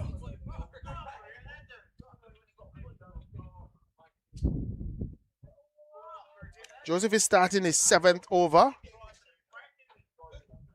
Ball played away down to a fine leg position for two.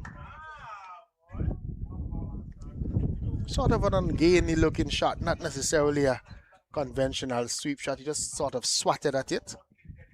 Yeah, so that's why you need to bowl him fuller. Bowl fuller because I'm predicting, I'm seeing that he's just turning at the ball. Missing one. Yeah, It's once he outside bowl his leg a bit stump. fuller and outside off stump, he's going to be in good business then.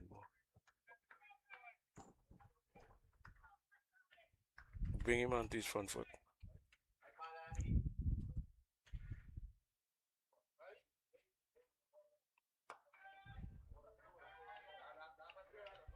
It's exactly what the Barbados team they're looking with. Yeah, they have played the balls that have been delivered with Denmo pretty well.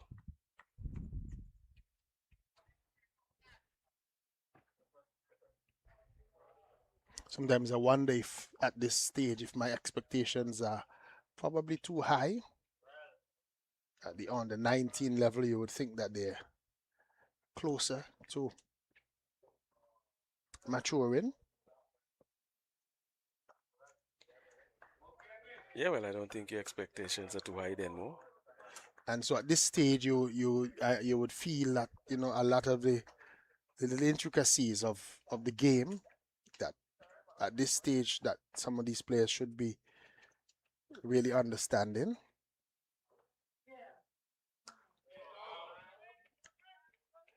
understanding their strengths, understanding their weaknesses, being able to work out what is taking place, work out some of the other players, the batters, the bowlers. Yeah, Denmo we have seen, players leaving the under 19s and going straight into the West Indies team. We just have a young spinner who was picked from Jamaica there. He Loss. lost. So I don't think you're asking too much of them at this level. You should be up to mark. We've got a young player in India That's playing the that's T20 playing tournament, and he's T20 what, and doing 15 years old? doing pretty well. And he So started playing in the T20 at 14. correct. So I don't think you're asking too much of them. They need to, But study their craft. how do we get the level up though? At this stage, how do we get them to the players to understand that at this stage is where they really need to be raising their levels, getting to that stage where they because I've seen selectors around. Yeah, then I don't think you're gonna get a huge percentage of them doing it. But I'm thinking that there are one or two guys around who actually have that level of awareness and that kind of level of technique and skill and that kind of stuff. We saw one this morning that Graham, I really feel Graham, yeah, Jordan Graham. yeah, he looks very natural in what he's doing. So, and again, we saw one on the Windward's team, the fast ball who opened the ball. Yes, we'll tell you his name. Came from that northern end. I think it was Tyler Venner. Yeah, so I don't think the percentage is going to be very high, but you have got one or two guys who are, pretty So sharp. that's my question. How do we get the percentage a little bit higher? Yeah, well, it's gonna take work then more, and not only work in terms of coaching them, but the personal work and the personal effort. Is it a situation that because of the region, maybe the cost of airfare and other things now that we don't play as much cricket as we used to in the Not days? really, I don't think so. But I think in that these young players that this year coming through, they have done a lot of personal work. Yeah, but when we look like somebody like the Leeward Islands, they've not really had a proper tournament for a while. We know that like the Barbados side, they have a good youth structure down there and a good school structure. So these players play a lot more games than some of the others. Windward Islands, they've tried their best because I know that Windward's find a way here. Hmm. Yeah, so what's stopping us from doing it in the leagues? I guess we've got to go out and the people in authority have got to go out and This one is struck away out into the offside field. Beautiful timing, beautiful shot, 4 runs. beautiful Short of a placement to length, them. and he really picked the.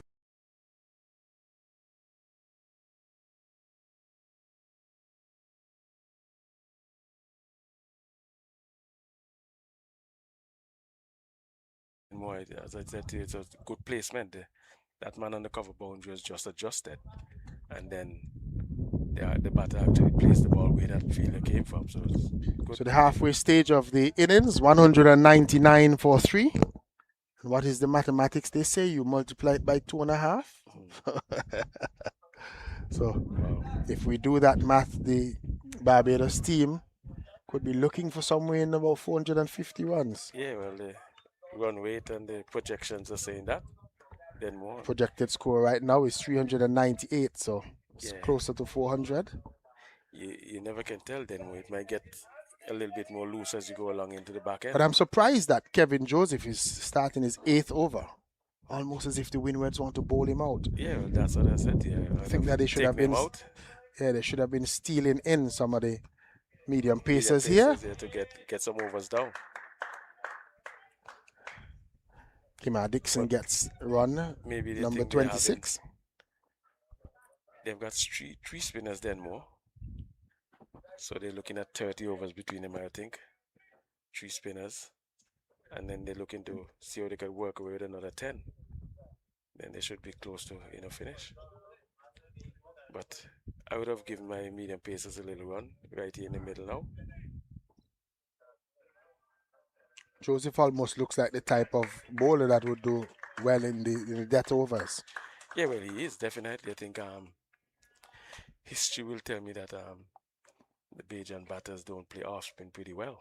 And if you notice, they play the leg spins better than the off spinners. But I'm yet to see Joseph try to get this young left-hander, Dixon, that's his name, onto his front foot. Short again to him. Yeah. Yeah. I don't think he has played one delivery off his front foot. At least not one. The 200 has come up for the Barbados team. And a no ball. And a no ball. No ball delivered by Joseph. Free So hit. it's a free hit situation. 201 for 3 in over number 26.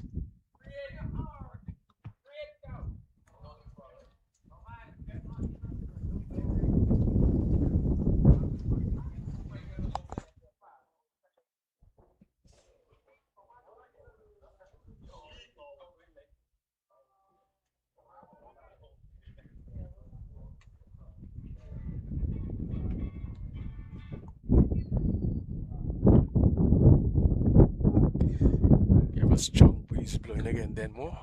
We've had that all day today, and it's gonna be similar for the entire day. He's missing out there on that free hit delivery. Clark was looking to go wide. That was given plenty of air. Clark eyes lit up, but he missed it completely. No run. Now again, pulling one down. One of the three fielders in the deep on the leg side comes into play. So just one more run.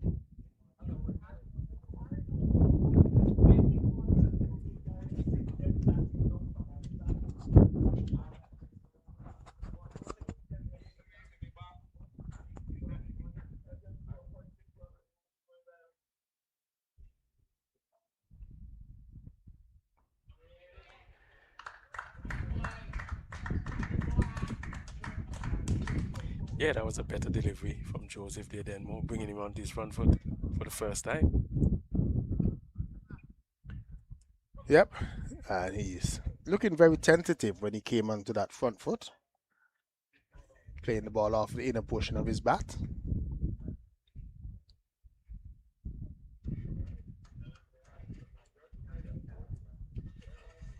Outside that off stump, Joseph continues to.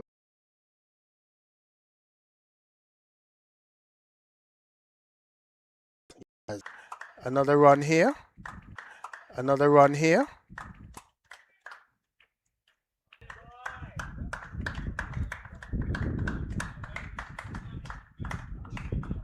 The Windward Islands have to stay in the game. Can't be giving away those easy runs. And Fontaine just now just diving over one. Probably giving away two runs that should not have been. The end of the over, 209 for 3 after 27. Yeah, then more they'll need to back up the bowlers. You know, you can't be, as I said, giving away easy singles. You know, so it's going to be important for them to support the bowlers in the field. And this partnership has actually been over 50. We sort of missed that. But the scoring rate just continues to come down a little bit. It's now down to less than 8. Miss. Is that an edge? Looks so. It looks like an inside edge. Based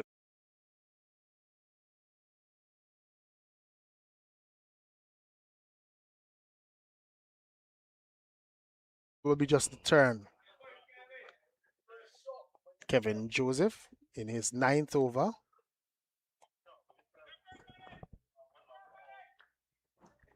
Played quietly.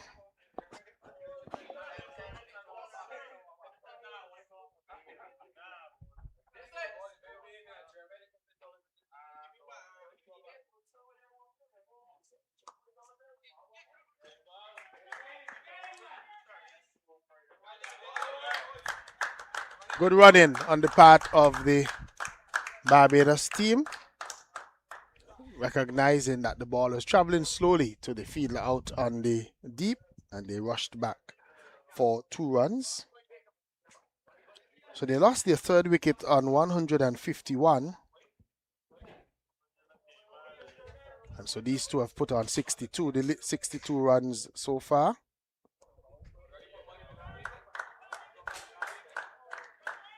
It didn't look as dominating as the partnership we saw early between Bowens and Graham. But this has been a very good partnership for the Barbados team. yeah, it's one that has been has come in the rebuilding stage then more. So it's expected to be a little bit slower.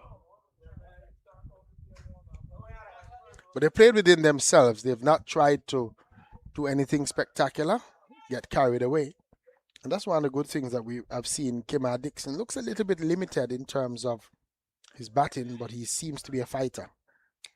Doesn't seem to be one that's going to just give away his hand. He's fighting along then more, but he hasn't been tested, properly, I think. He's beaten by a good delivery. Yeah. Second delivery we've seen turn this over. Not a bad over. Not a bad over at all. 3 3 runs coming from it. 2 for 46 after his 9 overs. 212 for 3. So according to what we have here, next in for the Barbados team should be Justin Paris. Then we have Jahidi Hines. Raphael Lovell. Is it Arjai? We'll have to find out how they pronounce that name. It's either Arjai or Rajai Gittins, Rajiv Pusaram, and Asha Branford.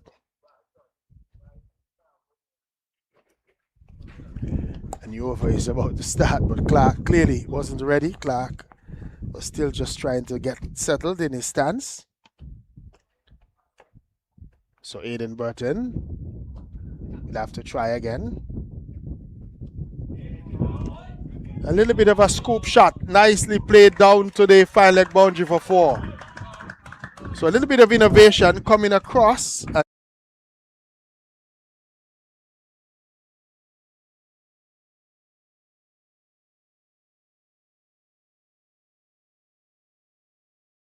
Yeah, good creativity. Day by the young batter. The modern game these days, the young batters. But Burton will want to look the ball a little bit more outside off something a little bit quicker to him. Yeah, forcing the curve into the outside. Woo. He's driving and then our good friend Fontenelle at that extra cover position. Again, doesn't feel cleanly, allowing the batters to get off strike, get a run going. Brings the left-handed Kimar Dixon on strike, 32 and 33.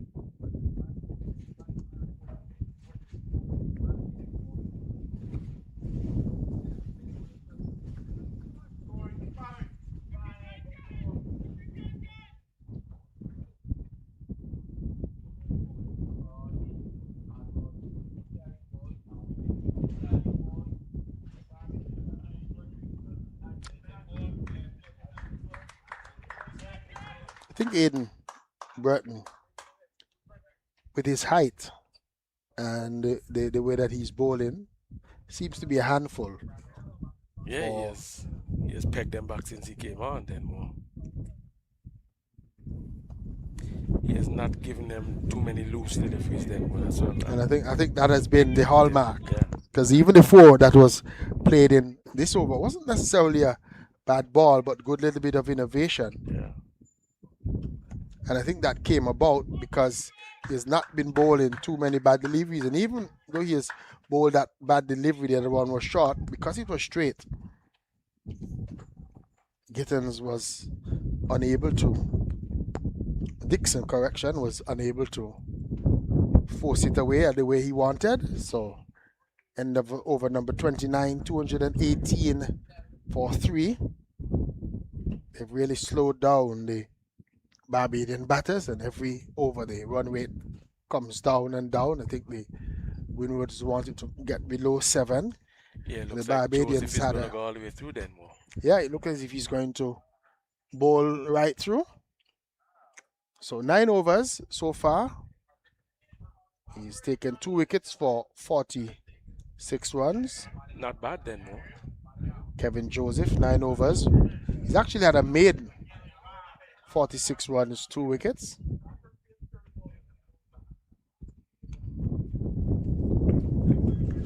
Starts with a dot delivery.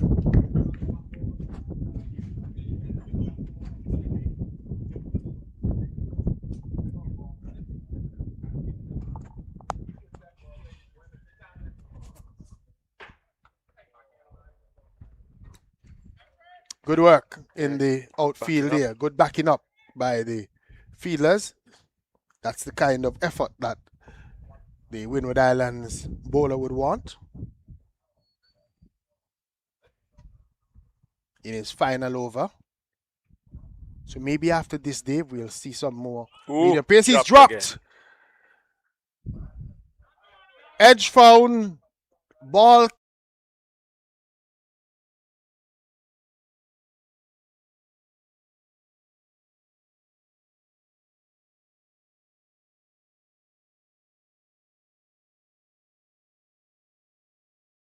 That's the length we're looking at then more for him.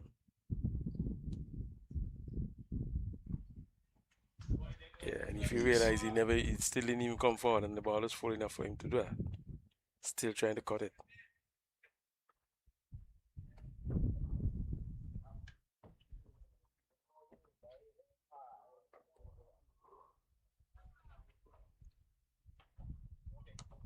He's hitting one in the air. Is he going to be out caught? No, he's dropped again in the outfield. So dropped by Joseph, Nathaniel Joseph.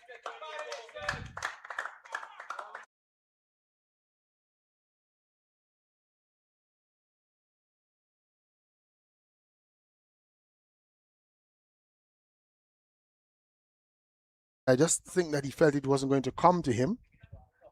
He wasn't confident and just didn't hold on. And 2 chances in the over for Kemar Dixon. Clark is playing one beautifully. Scraped the wicket for 4. That was beautiful on the back foot and just getting on top of it and missing that.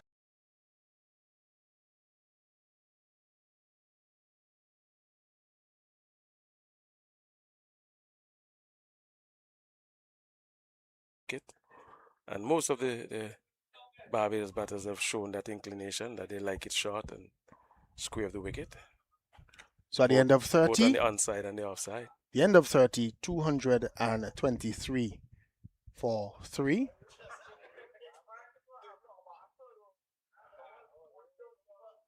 So 20 overs to go.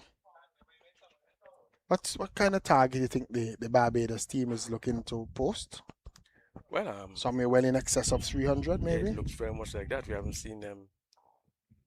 Well, they're actually setting themselves up for that. Then, they're gonna have a real dash in the last couple of overs. Maybe in the last 10. Yeah. Or so if they maybe the last, able. maybe even down to the last 8. Yep. So there were shouts of reset to Kemar Dixon after he gave those 2 chances in that over. I think he was a little bit flustered. He would be happy to see Kevin Joseph finish bowling his 10 overs. What made in 52 runs, 51 runs, 2 wickets. But we see the medium pacers coming back now, then more.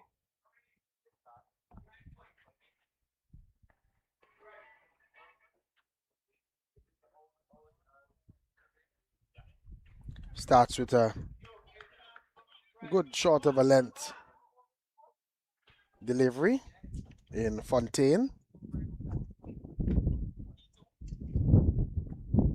Ursino Fontaine. Said he's a right arm fast bowler, but looks more like a right arm medium to me. More medium than fast.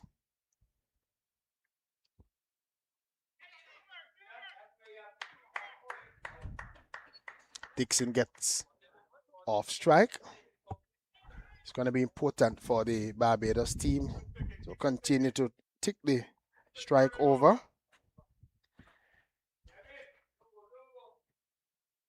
Yeah, then the run rate is still up there. They're just getting that 2 boundaries every over, every over it looks like. Just keeping them in the reckoning of that with that sort of run rate. She's going to come over the wicket to the right-handed Kalani Clark, who's on 37 or 51. And Kemar Dixon on 35 or 45. So they've taken their time about it, the Barbadian middle order batters. Clark is playing a defensive shot, falling, and looking to stop it was Ursino Fontaine. 28 runs coming from his 3.3 overs so far.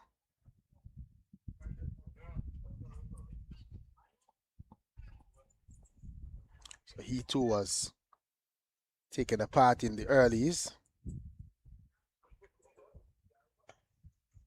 And Bowens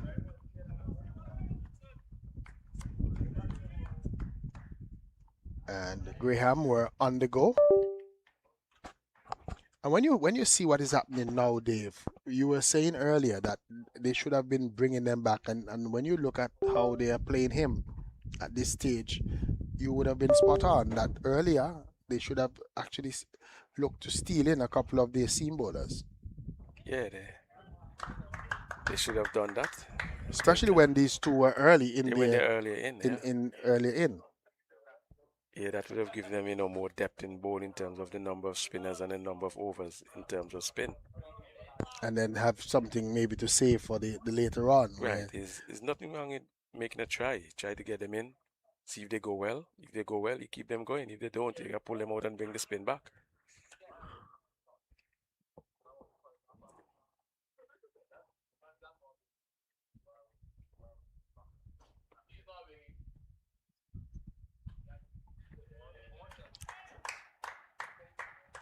What we've seen the Barbados players do is just manipulate the feeling. This time just running one down to the third man position for an easy single. Yeah, again, then we would like to see them bowl him a bit straighter. Don't give them that width.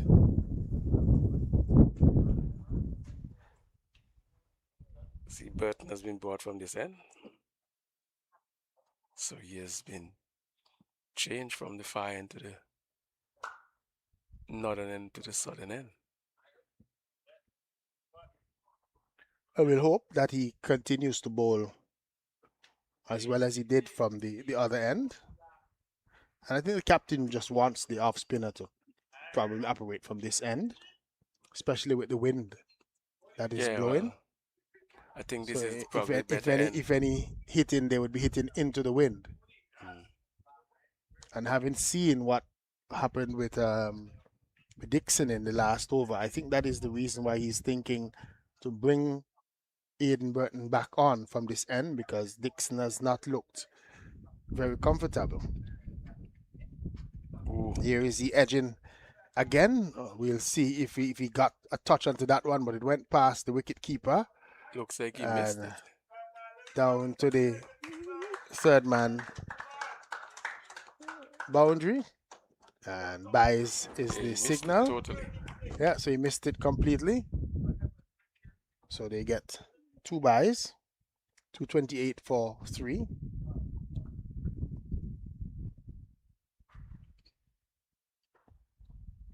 Well bowled. Gittins, as you said, doesn't look Dixon, sorry, as you said, doesn't look confident against the off spin. Yeah, if it's short, it looks better. So you rather want to keep it full. Yeah. A little bit of flight there from Aiden Burton, just pushed away out for a single.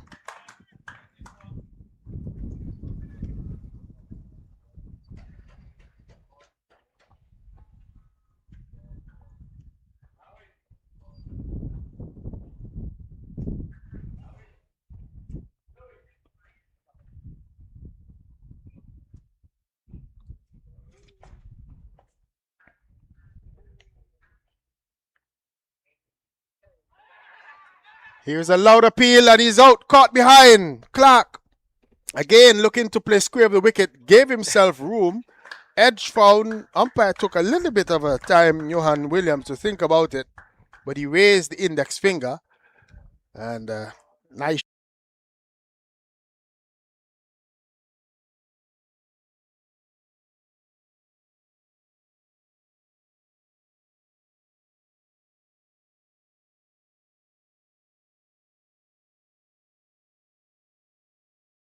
When I saw him staying around the wicket to Clark, I said, this is a good thing, to stay as close as possible to him. Don't give him that width to cut, and he still tried to force to make a cut shot. Yeah, he was looking to play square of the wicket. That seems to be his shot, and he was forcing. Try to his demise. And it contributed to his demise. Not a bad little innings, though, by Clark. Not at all. Yeah. He's back in the pavilion. 229 it is now for 4. So Clark goes for 37. Justin Paris will come out at number 6 for the Barbados team. So even though the Barbados team, they had gotten away to good start, and they continue to play well, they've lost a couple of key wickets, and none of their batters have been able to really carry on and push for a century. Yeah, I thought it was looking very easy, like, at least two batters are going to get centuries easily. Yeah, But and when we saw that that was not to partnership in the be. Yeah. morning, especially the way how Graham and Boyens were batting, thought at least one of the two would have pushed on to 100. It's not to be, but still time. Yeah, we've Kemar got two Dixon is there. left-handers. He's on 37, but we have two left-handers. And Paris again looking to go square of the wicket. Can't beat the infield, no run.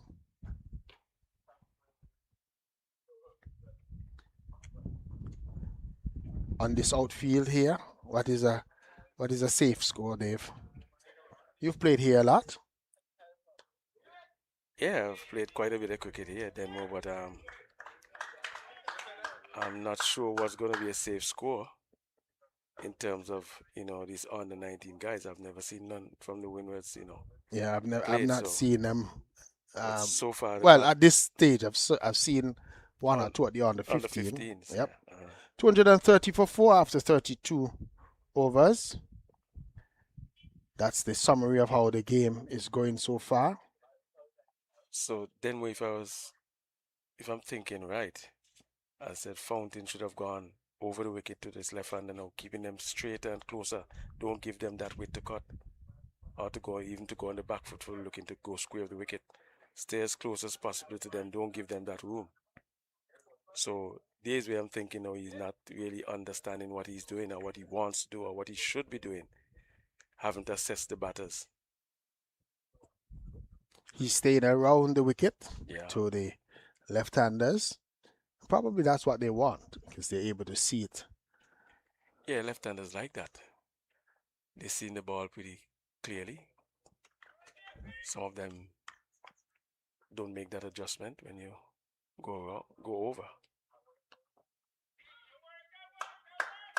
Paris gets his second run. Kemar Dixon is there on 37.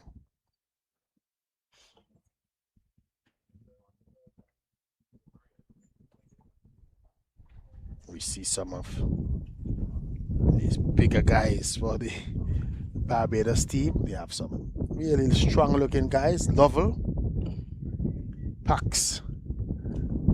A little bit of a punch. Here is he edging this one, runs quickly down to third man and through the legs of the field line into the boundary for four. That was poor feeling. Yeah, very poor feeling then. Well, you would have needed to be there a few seconds earlier and then just to get in line with the ball and then Henry.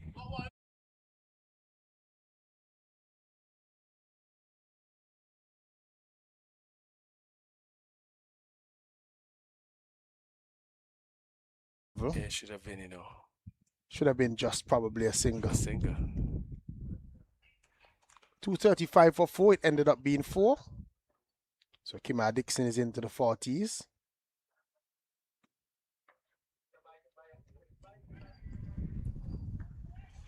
Yeah, then what do we see again? Once the balls are both straight, Just covers up. yeah, you're getting a dot ball or two. So that's where I think these guys should be looking to bowl as straight as possible.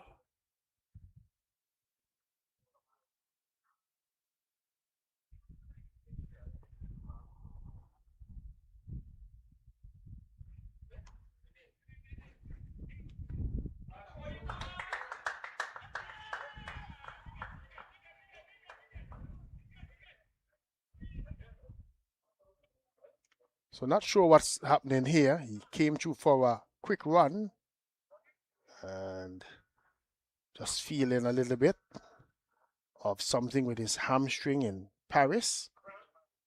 Maybe a little bit of Probably cramp.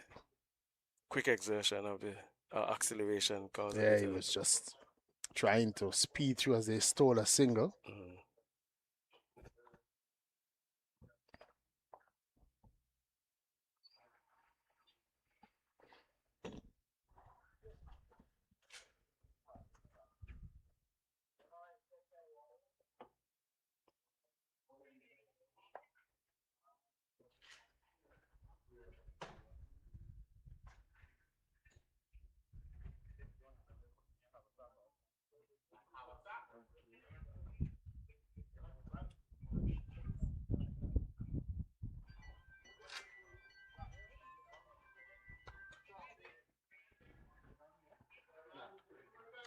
Fontaine continues in his 5th over, trying to keep these Barbados batters in check. Sunshine is out there. It's a hot day out there. Yeah, it's Pretty hard work for these youngsters. tough going out there. Denmore is pretty hot, as you said. Well ball, good stuff. Yeah, good use of the short delivery. Hammered that one into the pitch, keeping Paris in check. Paris is on 2. Dixon 42. 236 for 4. You have 17 overs remaining.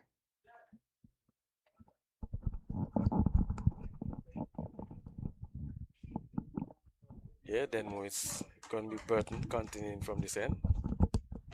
And he has done quite a decent job for the Windward Islands on the 19 since he has been brought into the attack. I like the fact that he uses that high action very well.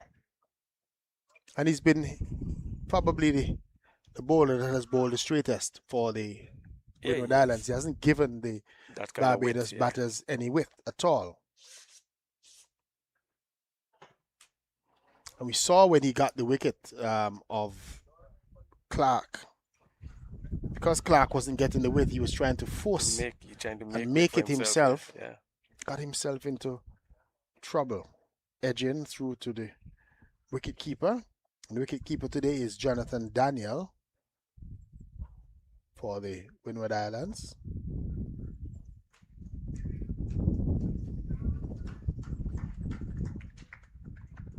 Continues to just peg away, just on or about just outside that off stump line. Just outside the off stump, which is a good line to bowl to these left-handers.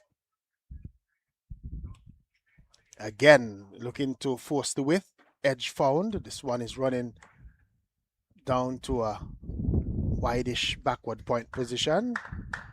And they able to take 2 runs. Yeah, I would think now then whether they can actually do away with the slip and go back to a short third man. As I think the captain is still thinking that get some wickets. I want wickets. And he probably thinks that if he gets into the Barbados lower order, that might be the best option to keep them to a manageable score outside the line of the off stump. What you've got to make note of then, when the ball is still traveling down the way when he flashes. So the short third man might be a better option than the slip. At this point, you're saving runs and you still have an opportunity maybe to make a catch of it. A catch. Again, a little bit of loose feeling in the outfield by the Windward Islands.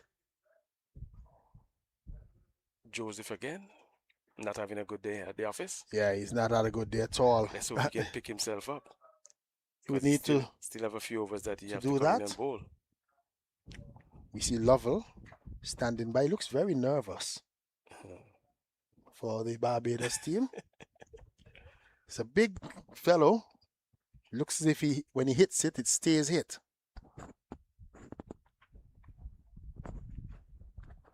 Well, bowl. That's a good delivery. Aiden Burton continues to bowl well. He's in his 6th over, 1 for 21, but he has bowled.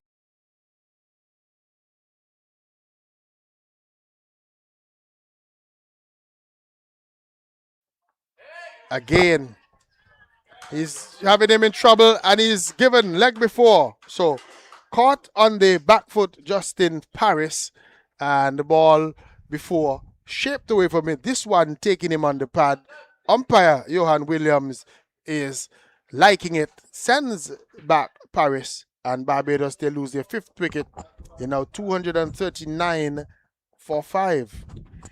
Yeah, then as I said, Burton looks like he has, decent enough knowledge of what he wants to do in terms of the lines, the length he bowls, and in terms of the level of flight he's giving, that kind of stuff. He looks like he's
So Wiggins made 2, Owen 62, Jordan Graham 76, Kenan Clark 37. Kimra Dixon is still there, not out 45, and we just saw Justin Paris going for 2. Barbados 239 for 5, and probably now having a little bit of a rethink game as to the total. Or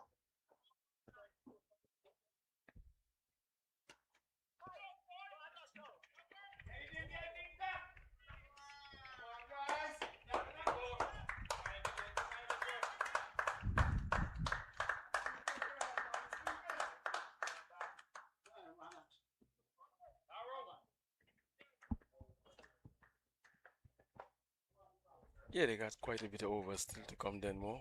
yep, so Dixon is able to get 2 runs. Yeah, as you mentioned early on in the under 15s, quite a few of the teams weren't able to even go through for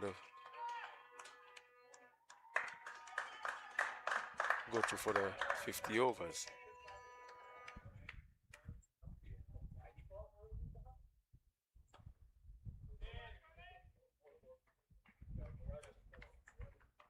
This one is played away to the offside field. Not sure what just happened there. Some fans scoring. The scoreboard, I think, has Dixon at 50, but the official score is actually at 47.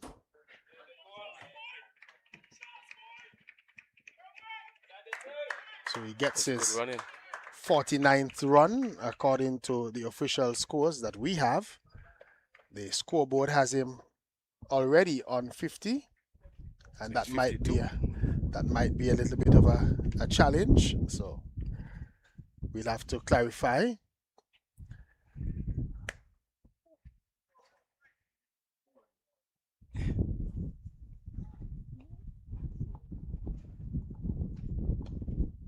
And this is officially his 50. He's driving and he gets 4. So now he goes to a half century. Half century for Kemar Dixon takes his total on to 53, and he's played well. He's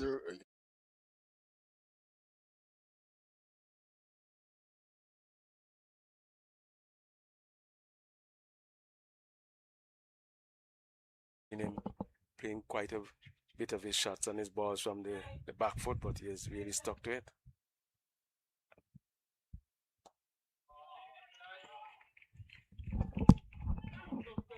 They're going to get 2 again, and there's again a little bit of a lapse in the field for the Windward Islands. They're just losing. They're cool a little bit in the outfield, as maybe now the Barbados team in the 35th with 15 overs to go, just trying to probably push things on a little bit more. Yeah, it looks like they're tiring a bit then more in terms of the Windward Island.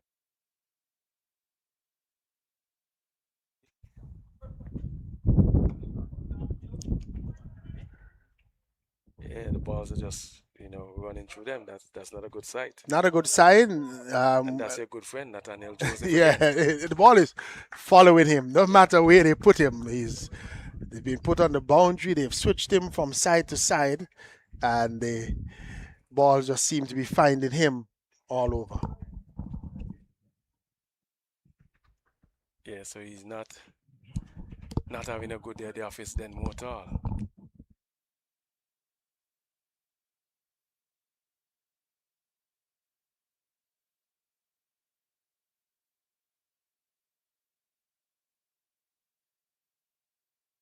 Still in the attack here, set. He's been their best. He's been their best bowler so far. So far, 2 wickets for 21 runs, and deserved those 2 wickets.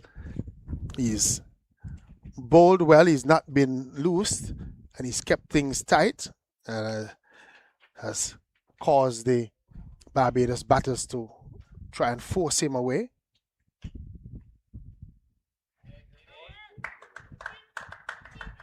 Nicely played though. there by Jahidi Hines.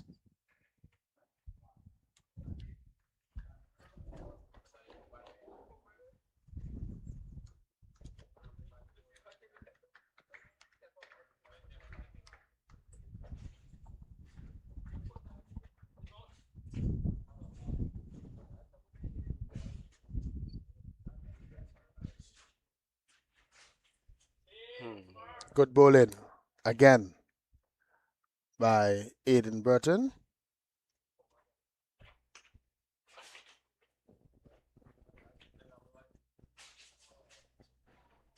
Good bowling once more, having Dixon in quite a bit of bother. Doesn't seem to be reading Aidan Burton very well. Yeah, he's Dixon. actually mixing up his deliveries, you know, then where you see some flighted. See Some a little flatter, some a little faster. Yeah, he's thinking. He is.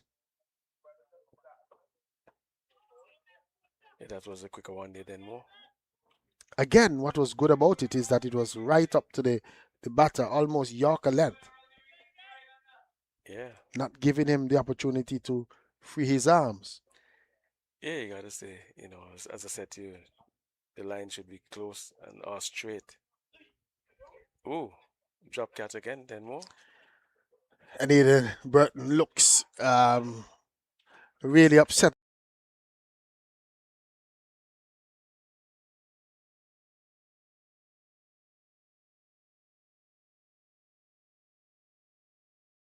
That one probably was a little bit sharper. And again, it's important that if you're at slip, that you're in the correct location. Probably try to cheat between a slip and second slip, and paid paid for that. End of what was a decent over from Aidan Burton. 23 runs coming off of his bowling so far. He's had 7 overs. Barbados, they're 251 for 5. Hines on 1, and Kemar Dixon not out on 56. Yeah, then what they said, you know, trying to cheat and cover space is not going to work. I think we have seen it even at the test level. The test level, yeah. Well, they tried to cheat around the slips and they paid, you know, quite dearly for that. Balls going through slips, catches going through just wide. Going through spaces, yep. Yeah.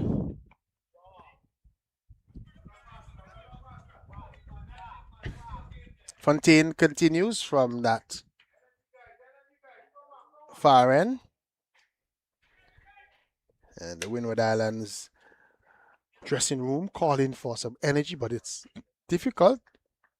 They've been out there now for just under 3 hours. And it's been bright sunshine. Haven't seen any threat of rain or anything in the distance. The forecast call for maybe a couple of showers tomorrow, but not today. And when we look at the outfield, based on what we've seen, showers have no effect whatsoever. It's a patched brown outfield, but would be welcomed then more. Would be welcomed. But it's well manicured. The folks cutting the field did a very good job of getting it ready for today's match.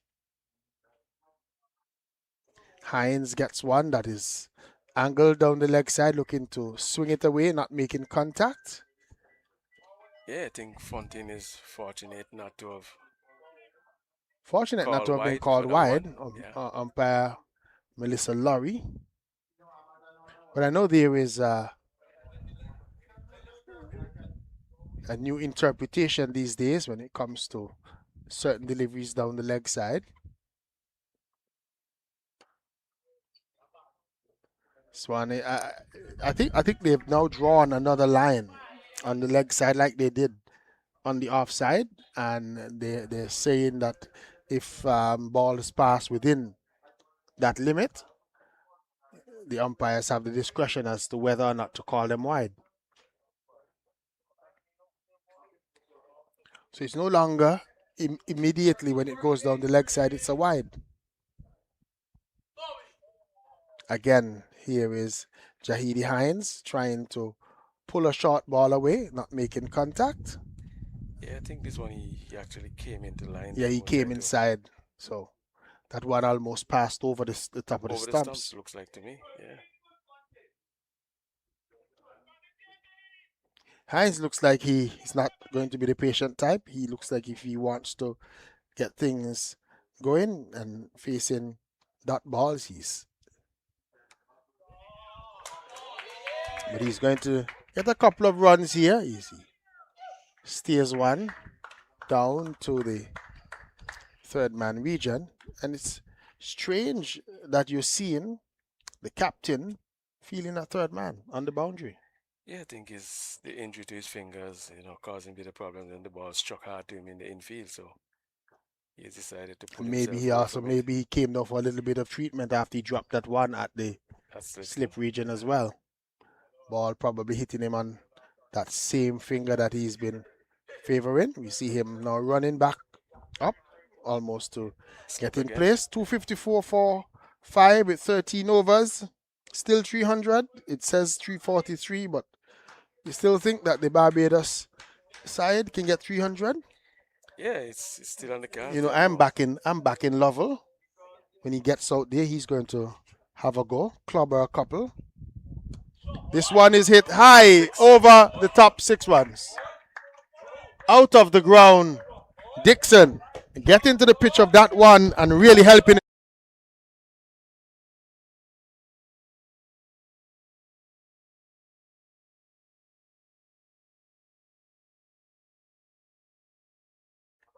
for 6.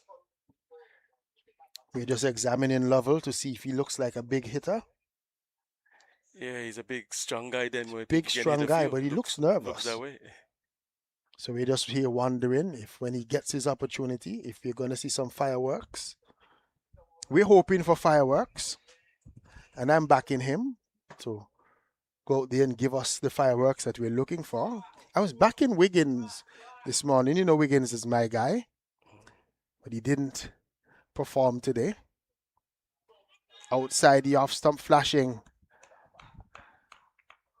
So good comeback delivery from Aiden Burton. His first delivery was struck away.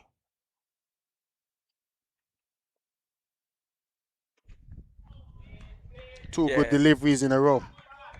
Then I think the delivery that was hit for 6 off him just now. He just bowled it a little bit slower than the normal ones. Yeah, and he sort of gave it a little bit of flight, trying something. Flight with slow, yeah, with less pace. So he's quickening up his pace now.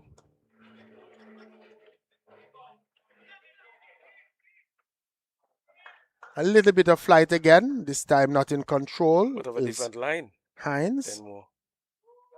It's a touch wider. Yeah, that one not as straight as the one that was struck for 6. So it shows that Burton is thinking. He is thinking about what he wants to do. We've seen it throughout his bowling.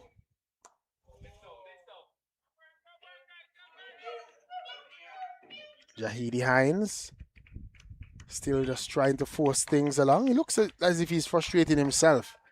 Jahidi Hines probably wants to be hitting boundaries and not timing it, not getting the measure of it so far. Well, it's about that time to, get on with it then more. You've got 5 wickets in hand, 14 overs. Yeah, it's time to push on. Are you one of those cricketers that would say you would prefer to get 350 for 9 than 300 for 5? Yeah, well, I think you'd want to bat all the way without, losing your wickets. So that will be the option then more. Get it for 9. Yep. Going all the way. Going all the way. So the Barbados team, that they have 12 overs to go. If they're going to bat all the overs, the Windward Islands, they need another 5 wickets. And when we look at it, Aiden Burton has bowled 8 overs. So when we look at it, they're going to have to bring back Joseph or Henry at some point. And that could be where the problems start for the Windward Islands. Jahidi Hines is going to get a boundary here. He's been looking for one, and he gets one right in the slot where he wanted it, and he put it away for 4. Yeah, well, Denmo, I think Fountain was trying to get that one down into the crease. He missed his mark and was put away. Searching for that Yorker. He's searching for it, but not a bad intent. So let's see if he can get it right. He's going to need to make sure that he gets those deliveries right where he wants them, because everything that's over pitched, we've seen it put away, pace off, but called wide. It was much too wide of the off stump. Yeah, I think he should rather bringing up his third man, then more into the circle and pushing back long off. Yeah, but I think he's getting some treatment. He's getting some treatment. Yeah. I think that's why he's down here. He's just trying to get that finger bandaged. Windward Islands captain.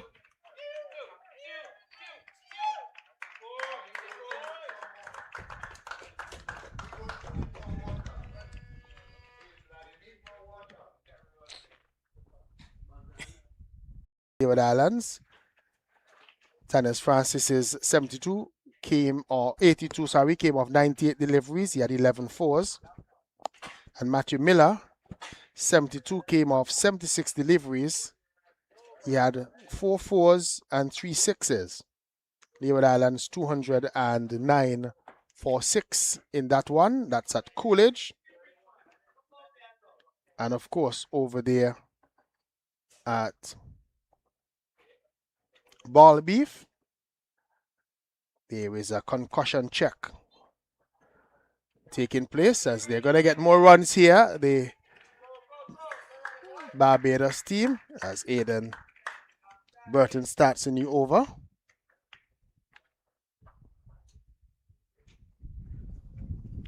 Trinidad and Tobago 166 for 9 in that one.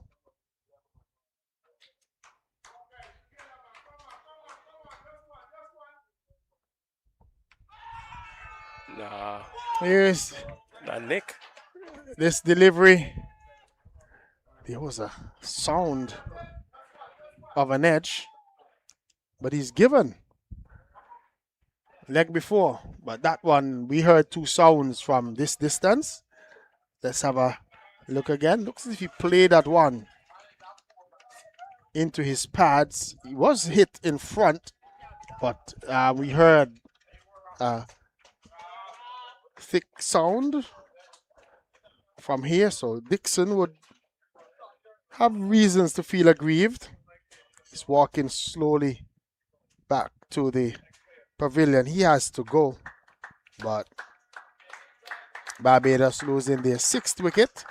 They're now 273 for 6. Your thoughts on that one, Dave? Did you hear the sound, same sound that I heard? I thought I heard a huge sound, at least 2 sounds coming from the middle just now. Unfortunately, Dixon had to go along his way. You know, we don't have the use of the review. We don't have the use of the review here, but I'm certain that if it was, that we would have seen Dixon look for it. Pusaram is warming up as Lovell.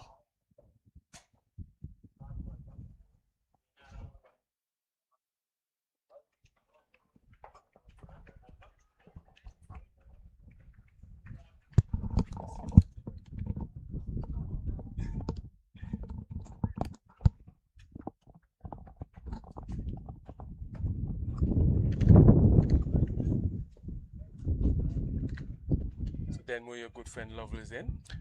Let's see what he does. Let's see what Lovell does. His first delivery is beaten outside the off stump. Aiden thought that he had him with an edge. It was close to the edge of the bat. Wicketkeeper taking that one behind the stumps. Looks as if he missed it though from the replay. Lovell, a big fellow. Confident. And they're going to get runs here. This one down the leg side, and they're going to rush back for a second run. So Barbados sort of losing their way a little bit.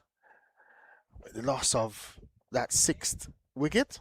And it was the man who was in at the time in Kemar Dixon, LBW Burton for 67. He could consider himself a little bit unlucky.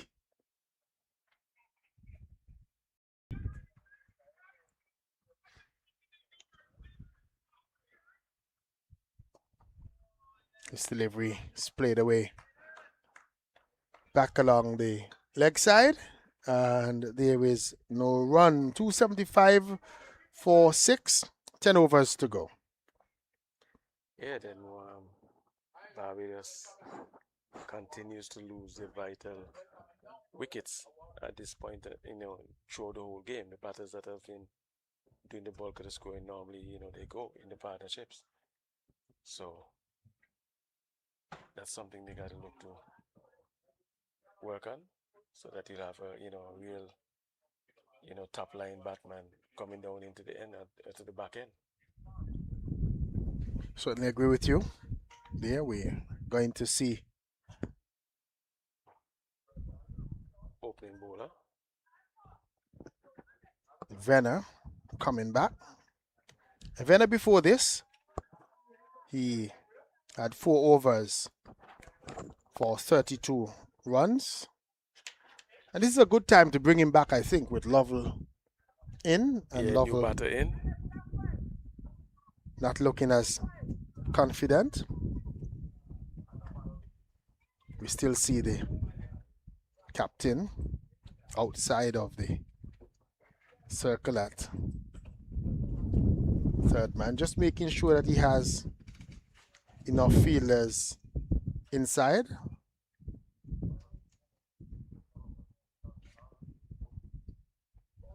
Jahidi Hines gets a short delivery. It's a naughty looking stroke by Hines. So not as accomplished as we would have seen at the top of the innings. Yeah, well, it's expected then more down in the bottom half of the batting lineup.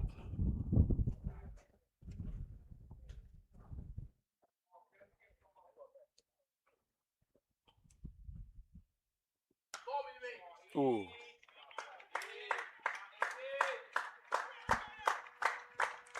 Yeah, short boundary. Demo that was struck away to Everything that short has been put away, and can't be bowling short, as you're going to find yourself in a spot of bother.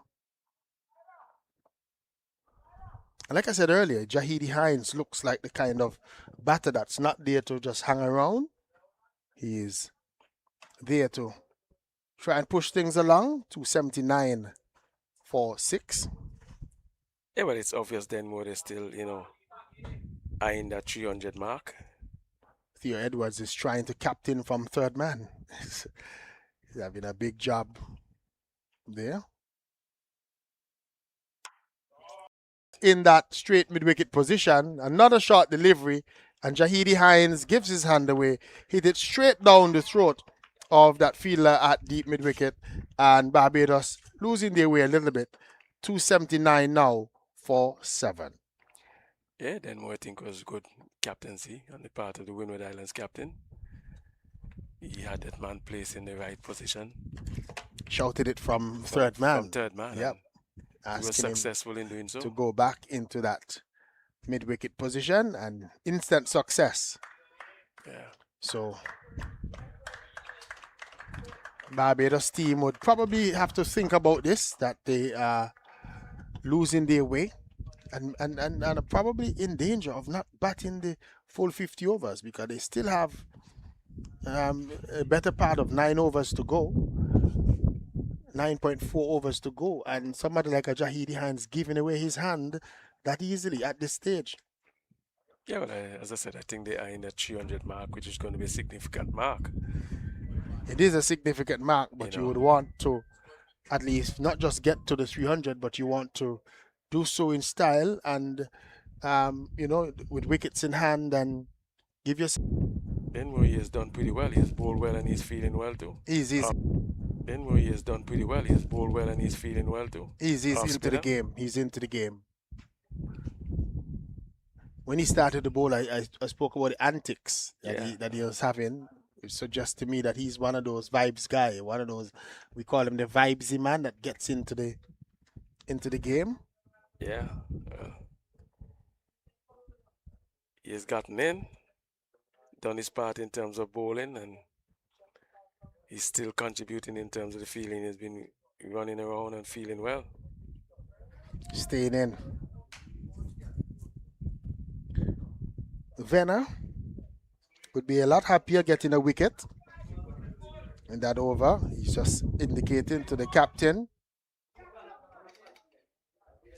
that he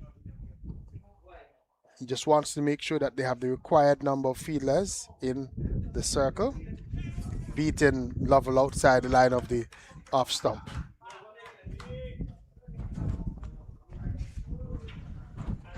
Raphael Lovell, big guy.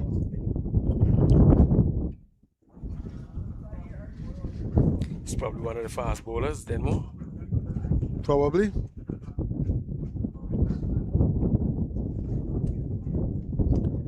Again, he's beaten by Venner. Venner looks a good bowler. Yeah, he started pretty well, and we've seen him coming back in the death here.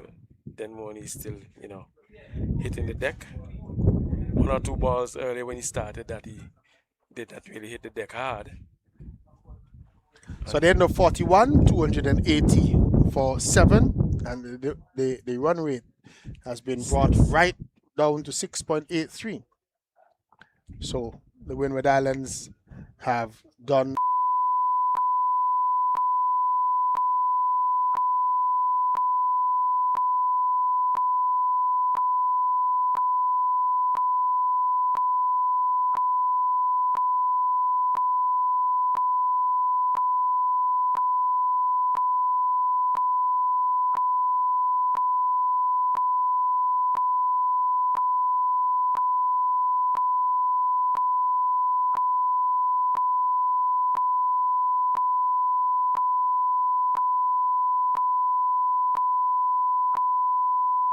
these two need to do is continue to tick the scoreboard over, try to get up to that 300 mark, and then probably see what can happen Yeah, then they thereafter. can make a little onslaught somewhere around there.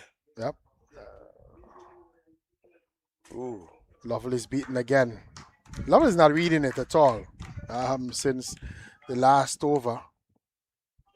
Doesn't have a clue as to what is happening with the bowling of Burton. And Burton recognizes that Lovell is not a top order batter and is trying his best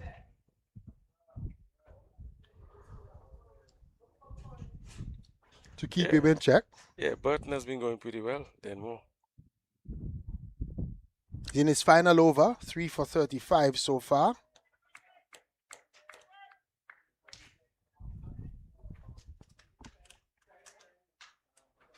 Another dot ball going into the...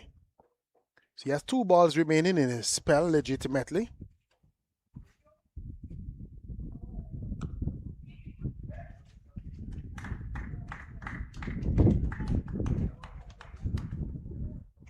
Continues to keep it tight. Just three runs coming from the over so far. Yeah, well, this is good, Denmo. In the death. Ooh. Swing and a miss by Lovell. End of the over. 42 overs gone, 283 for 7.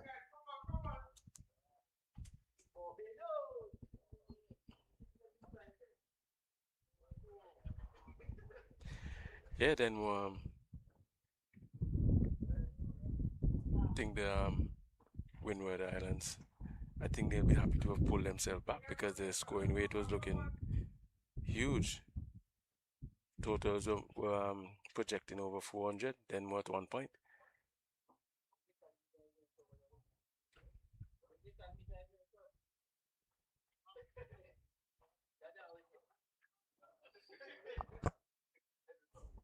Venner is going to continue. Tyler Venner, 37 runs from his 5 overs so far.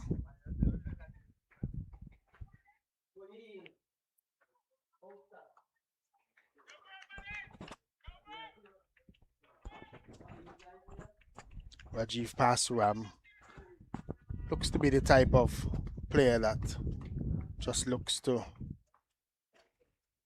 get things ticking over, not necessarily an aggressive low order batter.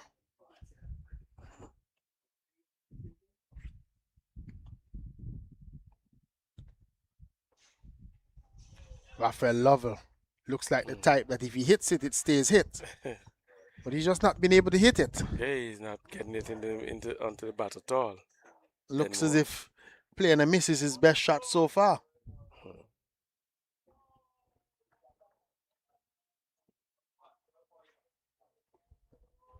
But I think if he gets one out of the middle of his bat, it might just change his outlook. Might give him some confidence. Yeah, let's hope he can get that done then more. He hasn't managed to get any of the bat so far. Ooh, still missing. Again, misses a short delivery.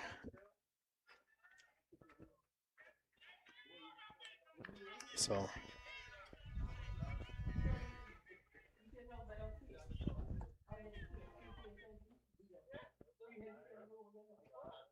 Pasuram just wants to have a word with him. Maybe just a word of encouragement. Yeah, well, he's definitely not looking at it at all. Then where he's not getting it onto that bat. I think he's not watching the ball enough. That's what I'm saying. He's not looking at it at all. He's just swinging the bat, just trying to make contact. Oh, he got this one then. And he gets one that he's been looking for, and he hits it all the way for 6. Yeah, so that's a good shot then. I did say that it looks as if when he hits one, it will stay hit. Yeah, and that one was in his arc, that it was something that he was looking for. And he got down almost on one knee and hammered that one. He would feel better about himself after that shot. Yeah, well, that will be his confidence a whole lot. Good then. I think Venner, though, would be disappointed because Venner literally rested that one down and stopped hitting the pitch. The two that before that he hit the pitch had Lovell in some problems, and he just rested one down in a half volley length. Yeah, well. So you see Lovely's getting it onto the bat now then. Yeah, but if you notice that one, again, hit the pitch a little bit harder. He's hitting the deck a bit harder now. Came on to Lovell a little bit fast, even though he was swinging, because the ball was quicker onto him. Wasn't able to execute. Just against a single, 290. 1 for 7. We're in over number 43.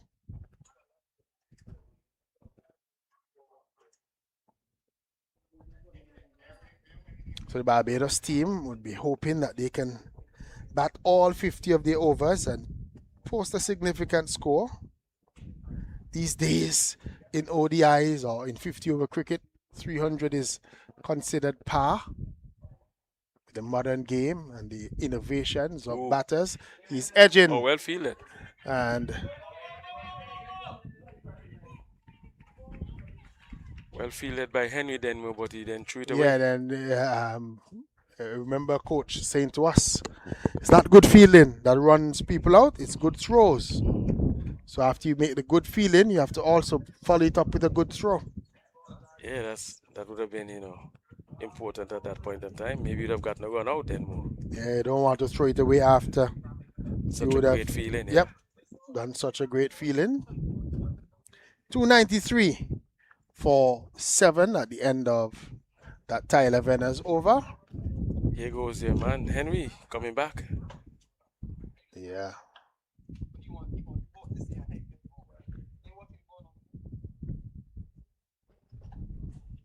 I think Henry is a better choice than Joseph, because Joseph definitely is. Joseph just does not seem to be in the game today.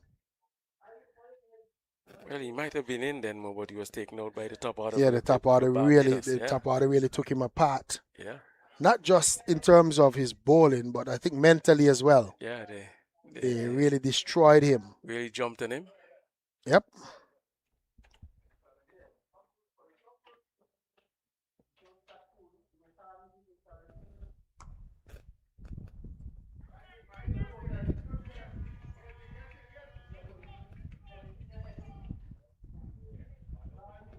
So single more, single to Lover, Casado Henry. Just 9 dot balls he's had so far.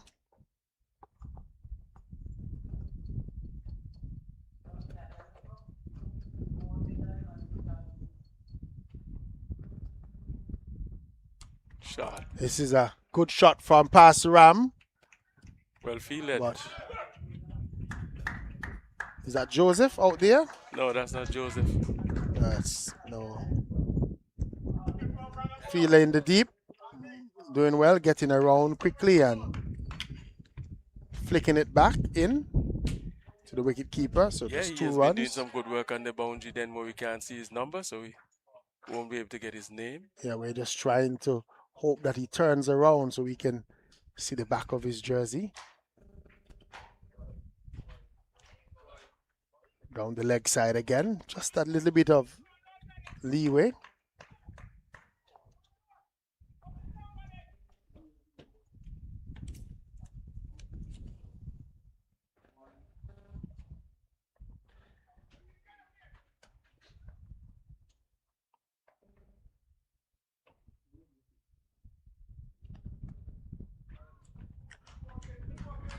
Pasaram still there, trying to get the Barbados total over that 300.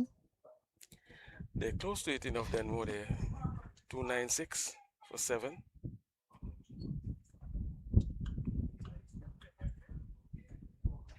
Wonder if it could be Zach Thomas out on that boundary.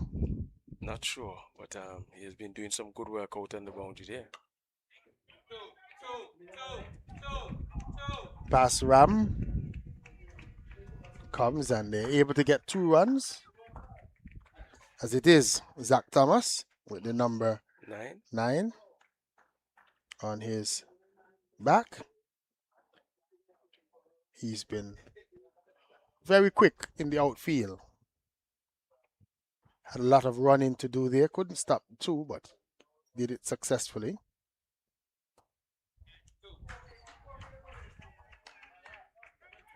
This one going a lot straighter. So just a single to Pasaram.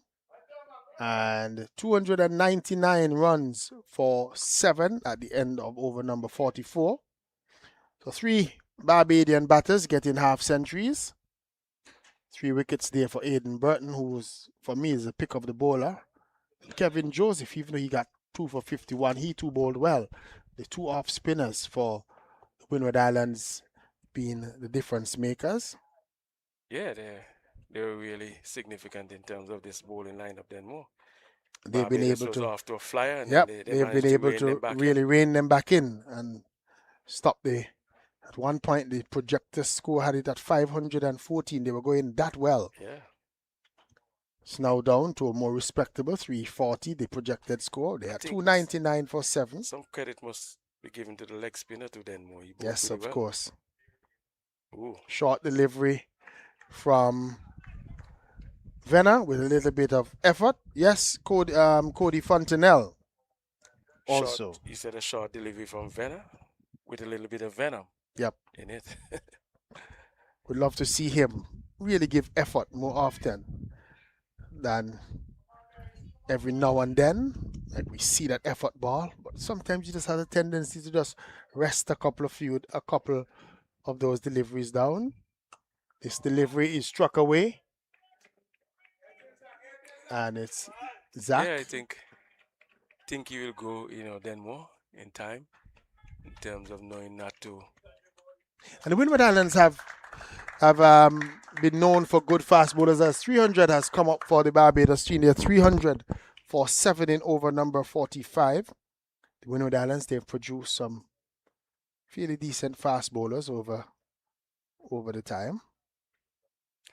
Yeah, so surprising to me then more.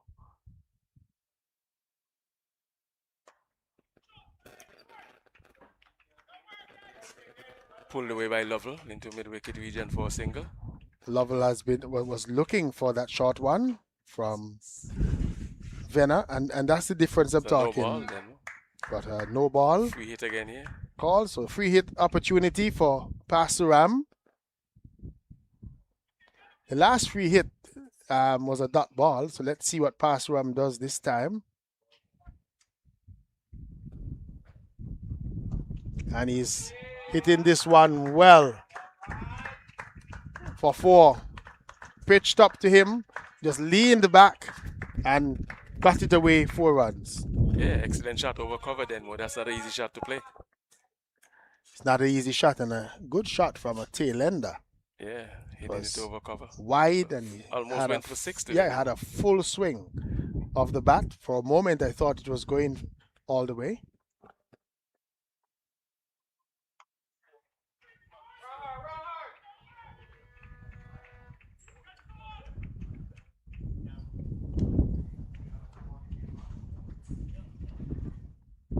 So both batters now in double digits. Pasuram on 17 or 15. Raphael Lovell on 10 or 15.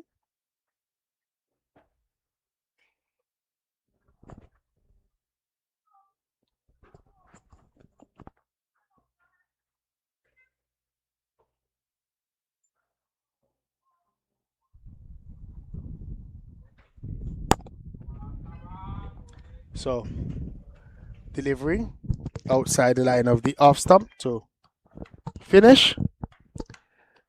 Raphael Lovell. Another 4 to go. So he's definitely going to be one at the end. That's what I was telling you about Denmo. Out caught at that short third man position.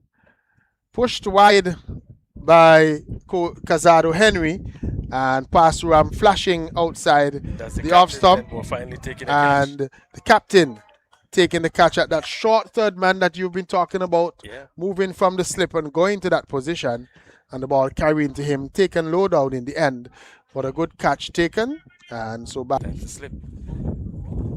And as you say, when you go hard. If they're going to go hard, it's going to be very difficult for you to catch it at slip. So Rajai Gittins, or Rajai Gittins, we'll find out how he pronounces his name. So if his parents are listening, apologies until we're able to rectify the pronunciation. It says R''Jai Gittins. I'll say Rajai.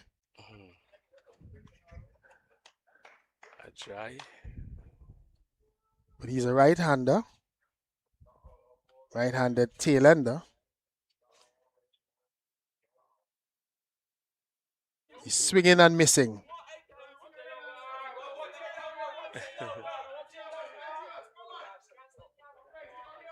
Yeah, then he's not gonna look to hang around. It seems like he's gonna have a go. No, he's come out with a mindset that I'm going to have a go. We're already over 300 runs, and I'm not coming here to muck about. Shot. And he's hitting Kazodi Henry straight back past him like a rocket for 4. That was with disdain. Yeah, that was a good shot from a tail end, as you'd call it then more. Umpire to scamper out of the way. Yeah, umpire Williams looks as if he was going to be in trouble on that occasion. Good quick reaction from him.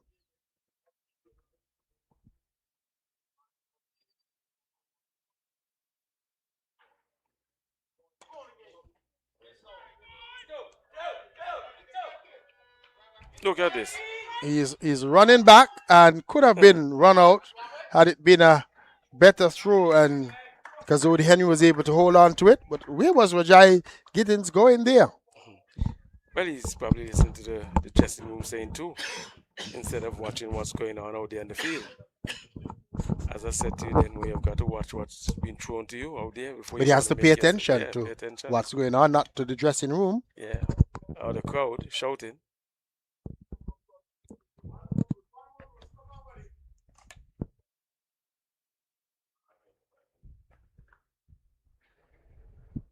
Swing and a miss by Lovell.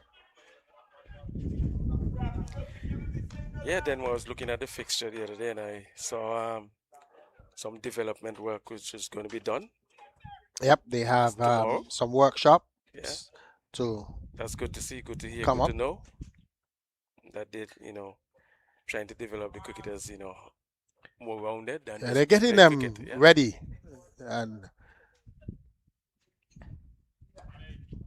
that's four. it's a well struck delivery, and not Oh, even with Joseph sprinting around, he could stop that one. So Lovell gets another boundary.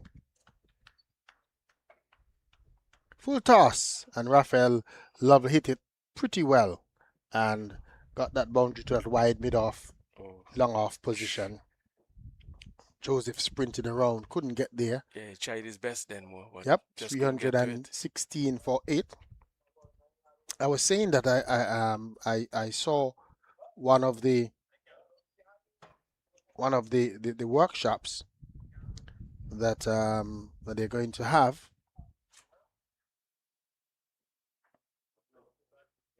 has a lot to do with the off the field situations when it comes to the cricket. Something that a workshop that I have been to. One of them has to do with the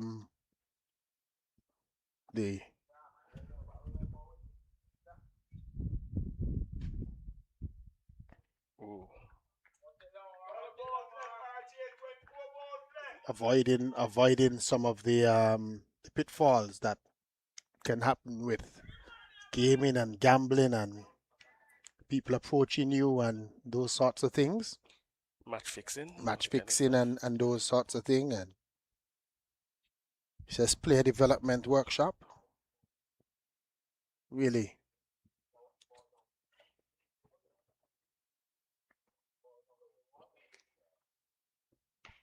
Wow. and the Barbados team continues to pile the pressure on here for the Windward Islands. Another maximum. Yeah, that's a good shot then more. Anything short. I think Venner's got to watch his length now. You've got to try and get down into the crease here. But He has I gone into think the that if depth. he's going to bowl short, he has to hit Yeah, it into the pitch. He can't just rest it down. rest it down because these batters, even though they're tail enders, are looking to capitalize on anything short. And we've seen that all day. Yeah, well, anything short has been put away then. Well, that's what we've seen. So I think when you weigh your options, you'll know that short ball is not going to be a king, or you've got to really bang it in hard. Yeah, Here is he with another shot delivery and another shot huge hit. that is hit away for 6. That's well over wide mid wicket.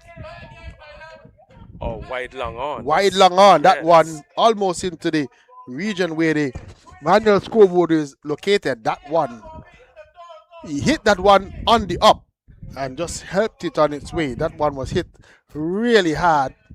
And Venner, if you're going to bowl short, you really have to look to bang it in. Yeah, but I think he's at this time better off, trying to get it down into the crease. Try and get the Yorker length deliveries going.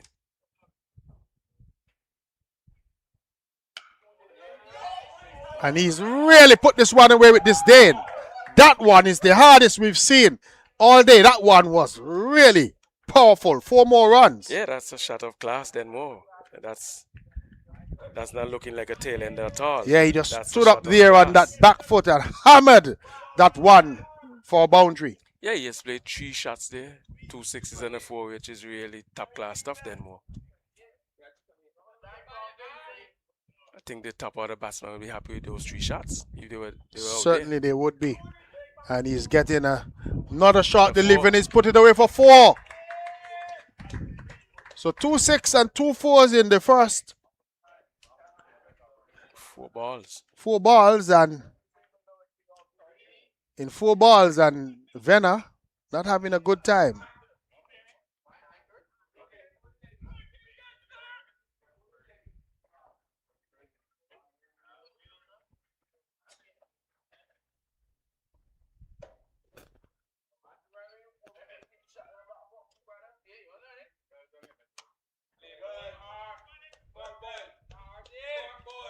And having the presence of mind right at the end to just play one. He's already gotten 4 boundaries. Get off strike. Really End good of the over, he maintains the for strike. Rajai Giddens. He maintains the strike. The partnership is 30. And of course, the Barbados team moves on 337 for 8. But just to get back to what we were talking about, a release from CWI says in addition to on field competition, players will participate in a comprehensive program of development activities, including anti corruption and player development workshops, reinforcing Cricket West Indies' commitment to producing well rounded athletes both on and off the field. And so that is what we were when we were trying to brainstorm as to what was the name. It's that anti-corruption and player development. And it's important that the players at this stage, because these are players who are going to be adults, or who some are already adults in terms of the numbers.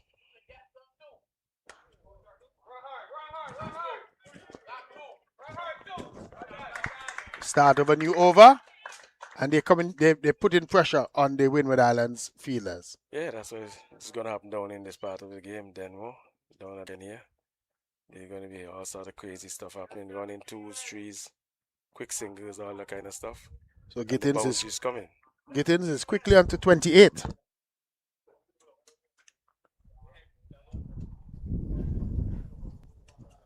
Just adjusting his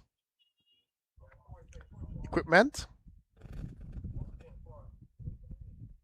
Kazodi Henry is struck away for 6.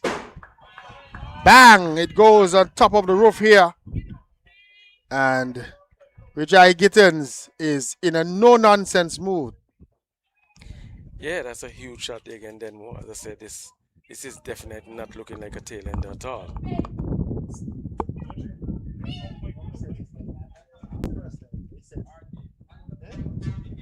Want to get things moving on. Here is. Look at this. One is hit straight back past the bowler again for R.J. Gittins, and he's really in full flight now.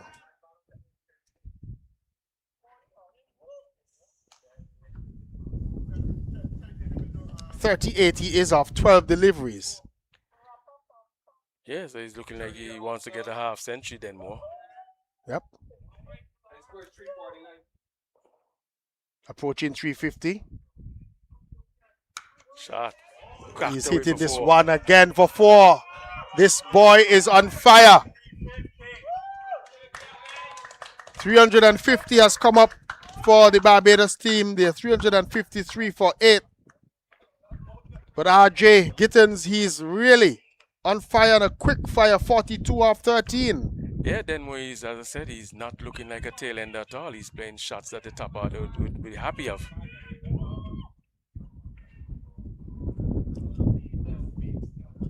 Kazodi Henry doesn't know what to do. Short again, and he's hitting this one again over long off. 6 more. Tried to bowl a slow one, but it was short. And RJ Gittins just hit this one, the middle of the bat, 6 runs. Yeah, it was over cover again to Denmo. That's a huge shot. As I said, this young man is not looking like a tail end at all. 50 partnership of 16 deliveries. Yeah, he's looking real depart as a batter. He's getting a single as ball was going to the backward point region. 359 for 8 at the end of over number 48. So 2 overs to go. 360 for 8. So the late order fire that we were expecting from the Barbados team has happened. And RJ Gittins is on 49 or 15 deliveries. So he just needs 1 more for a half century.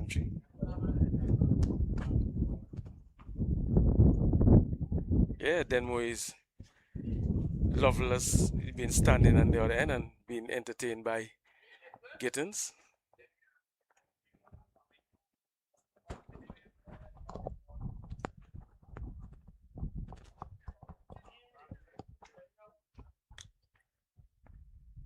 Yeah, I think he actually pushed to retain the strike there, Denmore just now. Gittins. So we've seen the young leg spinner back into the attack. Fontenelle is back on. And Gittins is hitting one in the air out to the long off region, and the catch is taken.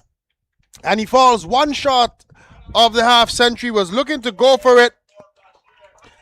Raja R.J. Gittins, and he was caught out on the boundary. And he comes back for 49 of 16 deliveries, and really thought that he had hit that one well, but the fielder making up good ground. It's Fountain. And Fontaine getting around, getting both hands to it. Catch, Denmore. Taking a brilliant quite catch. a bit of ground. And R.J. Gittins falling just one shot of a half century. Yeah, I think well played by the young man Denmore. Nice little cameo over innings down at the back end here for Barbados. 49 of 16 deliveries.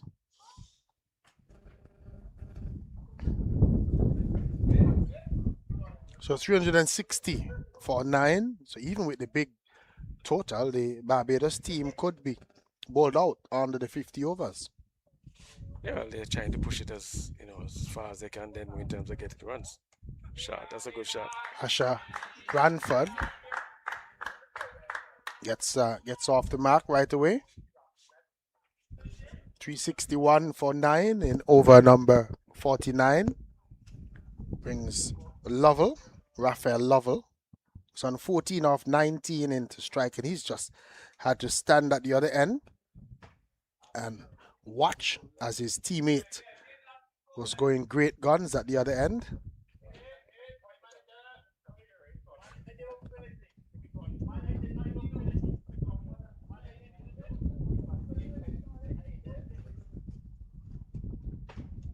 Wide delivery outside the off stump.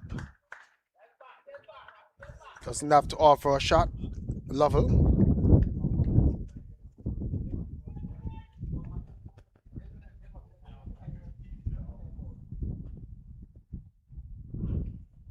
Another wide. So Fontenelle having a little bit of a problem after getting that wicket with his first delivery of his fifth over.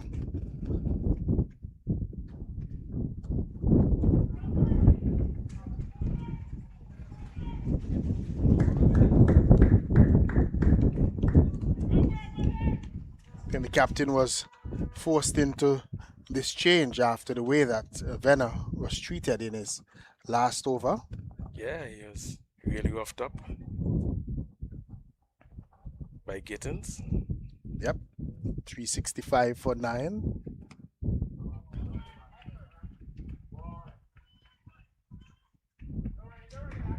And they're coming back for 2 and getting it in the end.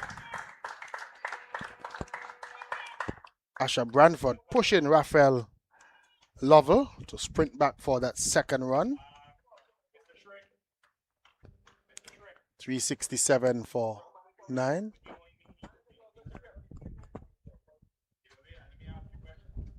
Swing and a miss by Lovell. Yeah.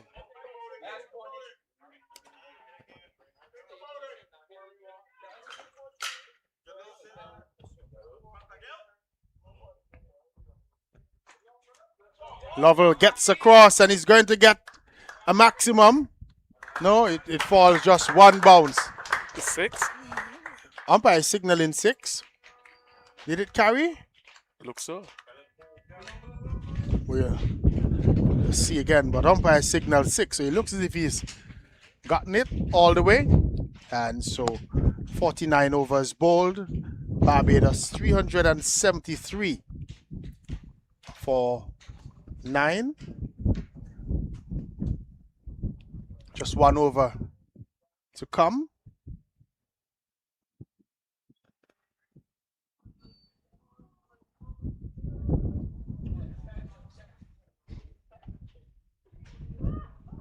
young Joseph, Nathaniel Joseph has the last over the bowl. Then more.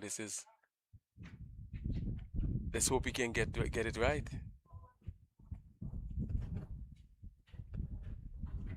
I think the way that Henry. Kazodi Henry was treated in the last over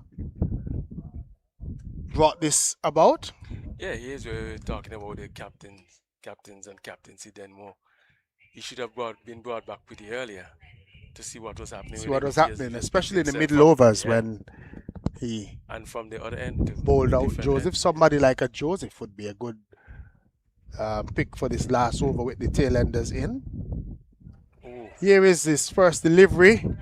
Fast, full pitch. We call it a beamer. No ball signaled by the umpire. Not a good start. Yeah, not at all. Let's hope he can get it right then more. Doesn't look as if he was prepared at all. He probably had shut off, thinking that, you know what, my day in terms of bowling is over. And then that over from Joseph brought him right back into play. Free hit delivery.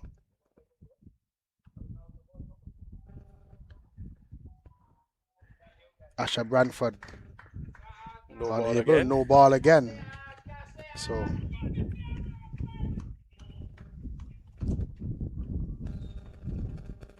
He's asking a question of the umpire. no, I think it's a field placement problem. Needs another man I inside. think they the need circle. another man inside the circle. Yep. No, I think they've got 4. No, they have. Yeah, They have 1, 2, 3. Yeah, that's short third man, short fine leg. Cover and extra cover. I think it was probably a full toss over the waist. Free hit delivery is forced away, but just a single.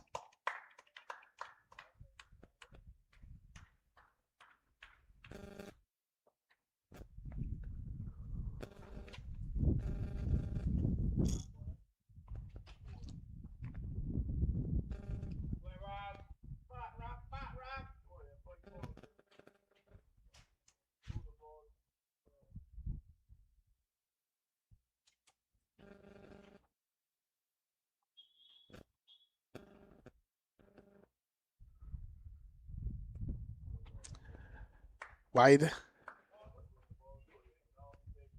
No ball call again. He's really struggling. Yeah. I think that one probably didn't hit the pitch. It was that wide. Not a free hit then. Not a free hit.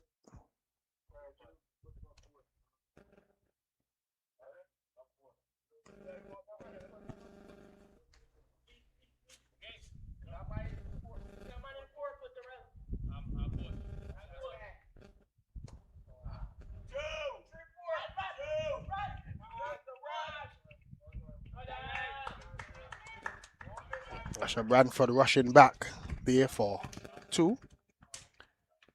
379 for 9. 3 no balls in this over then more. Yep. He's really had a struggle Yeah, this game. yeah. He's going to want to wipe this one clean. Tough day at the office. Get it out of his system.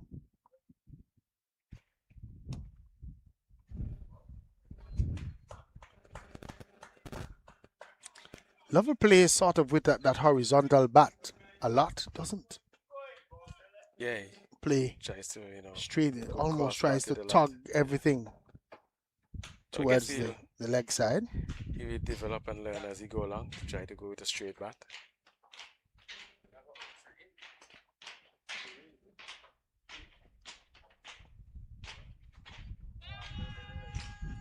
This one is right up to the Asha Branford. He was looking to hammer this one somewhere. Single. 380 for 9. I think the Barbados team would be happy with this score. Yeah, very happy. And it's still a couple of deliveries to go then. Leg by signaled by the umpire.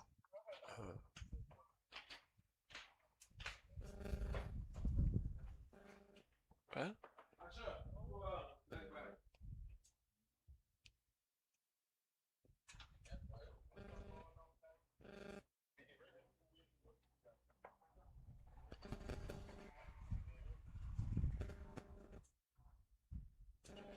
Nathaniel Joseph's problems continue with the ball running through the legs of the wicket keeper and down to the boundary for 4 byes.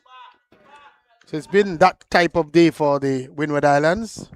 Nothing seems to be going their way. One time Nathaniel Joseph bowling what is a dot ball. Ball runs through the wicket keeper's legs and going down to that boundary for 4.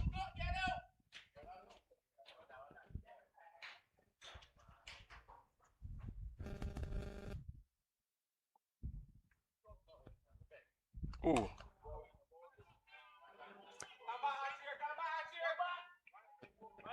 So again, he might have to be taken off. I'm not sure. Yeah. Just one delivery. Just one? Yeah. Remember he bowled one at the two deliveries. at the start of the full pitch above the above waist, head height. Head height. So a free hit.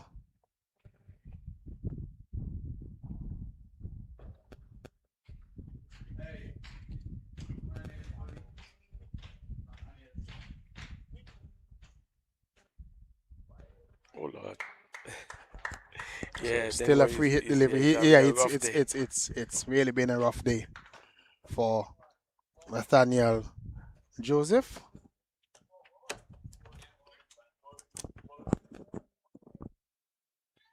He would want to forget playing for the Windward Islands. It's been that type of struggle.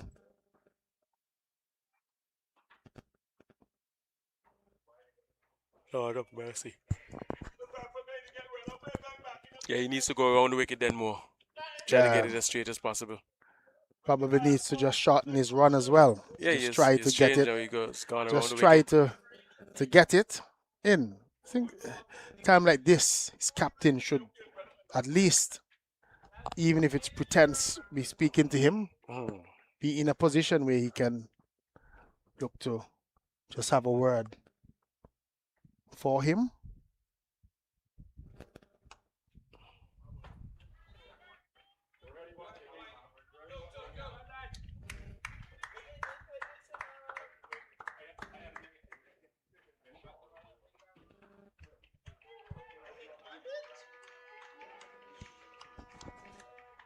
So that has been the end of the Barbados innings.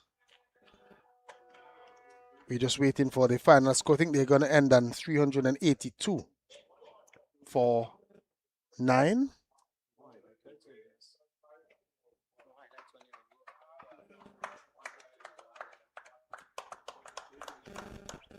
So 382 for 9 at the end. Good score, Dave? Yeah, I think that's pretty decent, and I think that's going to be a huge total to get. So good batting from the Barbados team. 62 from Bowen, 76 from Graham, 37 from Killarney Clark. Kimar Dixon got 67, and R.J. Gittins got 49.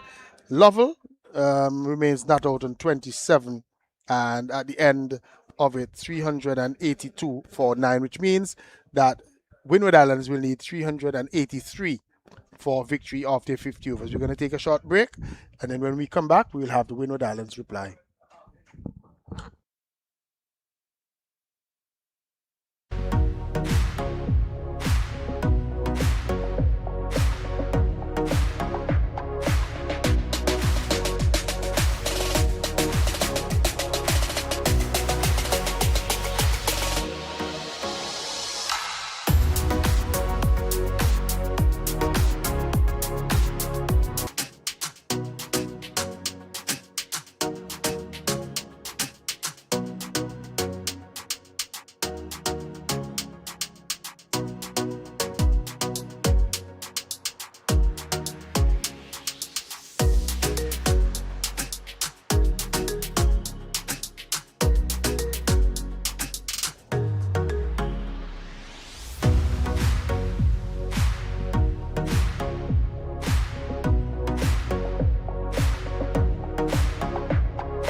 And we're back here at beautiful Bethesda in the southeastern part of Antigua and Barbuda. And it's a beautiful day for cricket, and we've had a beautiful first innings by the defending champions Barbados team. They made 392 for 9. The scores have been adjusted since we were last on the scorers, getting the scores together, and the final scores 392 for 9. Raphael Lovell ending on 31 and Asher Branford on 2, which means that the Windward Islands, they're going to need 393 for victory. That's a big ask, Dave Joseph, who is back alongside me. And the Windwards will have to bat out of their skin if they're going to knock these runs off. Yeah, it's definitely a huge ask, Denmo. As I said, the Windwards have got to really come out and really put up a good fight if they're going to get to this total. So the Windward Islands openers are already out there in the middle. We're just trying to identify them.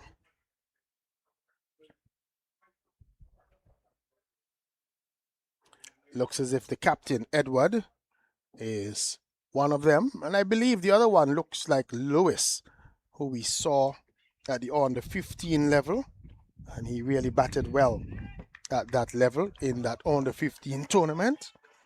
And Barbados, they're going to be opening their bowling from the end.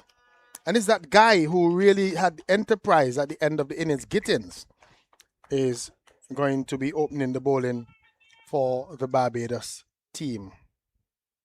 2 slips in place. good delivery to start.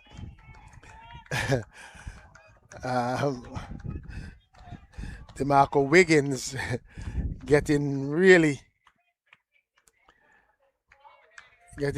excited there at that one. Ball almost cutting the Windward Islands captain, Edward, in half. And it's Theo Edward who is opening the batting. Beaten again. 2 good deliveries to start from Gittins. R.J. Gittins.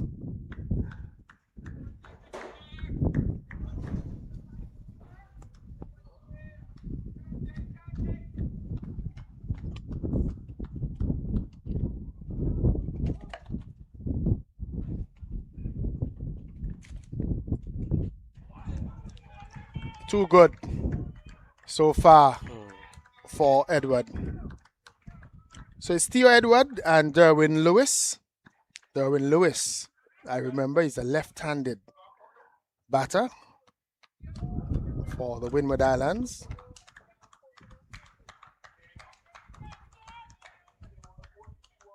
Was one of the top performers at the under 15 level this year, earlier in the year, around Easter time, and he came here with the Windwards.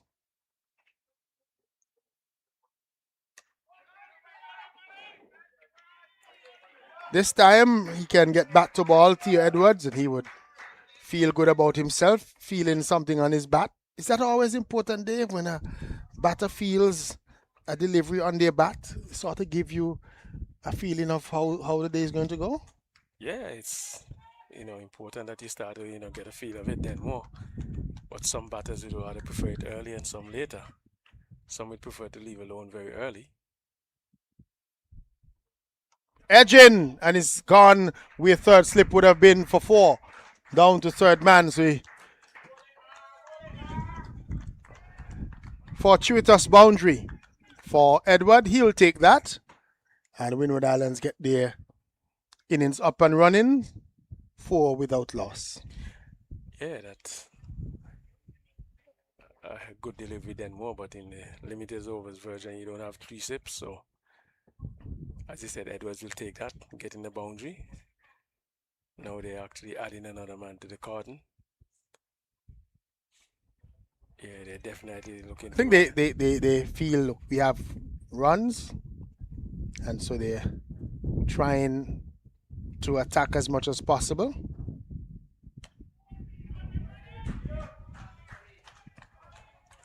Edward still feeling the effects of that jammed finger, maybe damaged the finger during in the field. We just see him taking the hand off of the bat there. That one was a hard delivery that hit the bat hard from the bowling of RJ Gittins. And so 4 without loss after the first over. Remember, the target is 393 for victory. Yeah, has been a good start then more for the Barbados team. Gittins sending down, 6, decent deliveries. I think at least 3 of them missed the bat. And they were with good pace too. Good pace too, and then one edging past the second slip. And then the other 2 that was probably just getting a single or so. Jahidi Hines is going to open the bowling with RJ Gittins.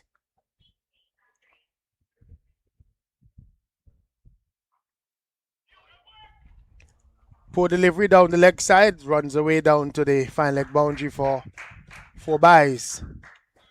So it was. Yeah, well, then more they were going up. They just also want if it pass close to the leg stump. It was very close, and Lewis was coming across his stumps. Wicket keeper not taking it, the ball bouncing before it got to him. Captain and wicket keeper, who is Gadson Bowen.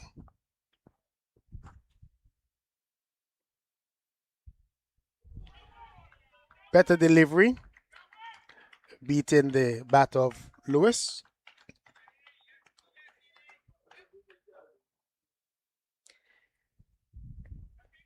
It's good when you see someone at the under 15 level and then they think that they're good enough to be selected for the under 19 team in the same year.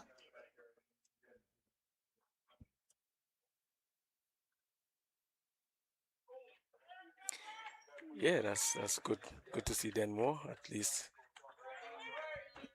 which means that at under 15 he's traveling.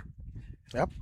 Looking to get into the under 19. Remember, he got 100 in one of the games up here, and many of us were disappointed towards the end because they had a bilateral series.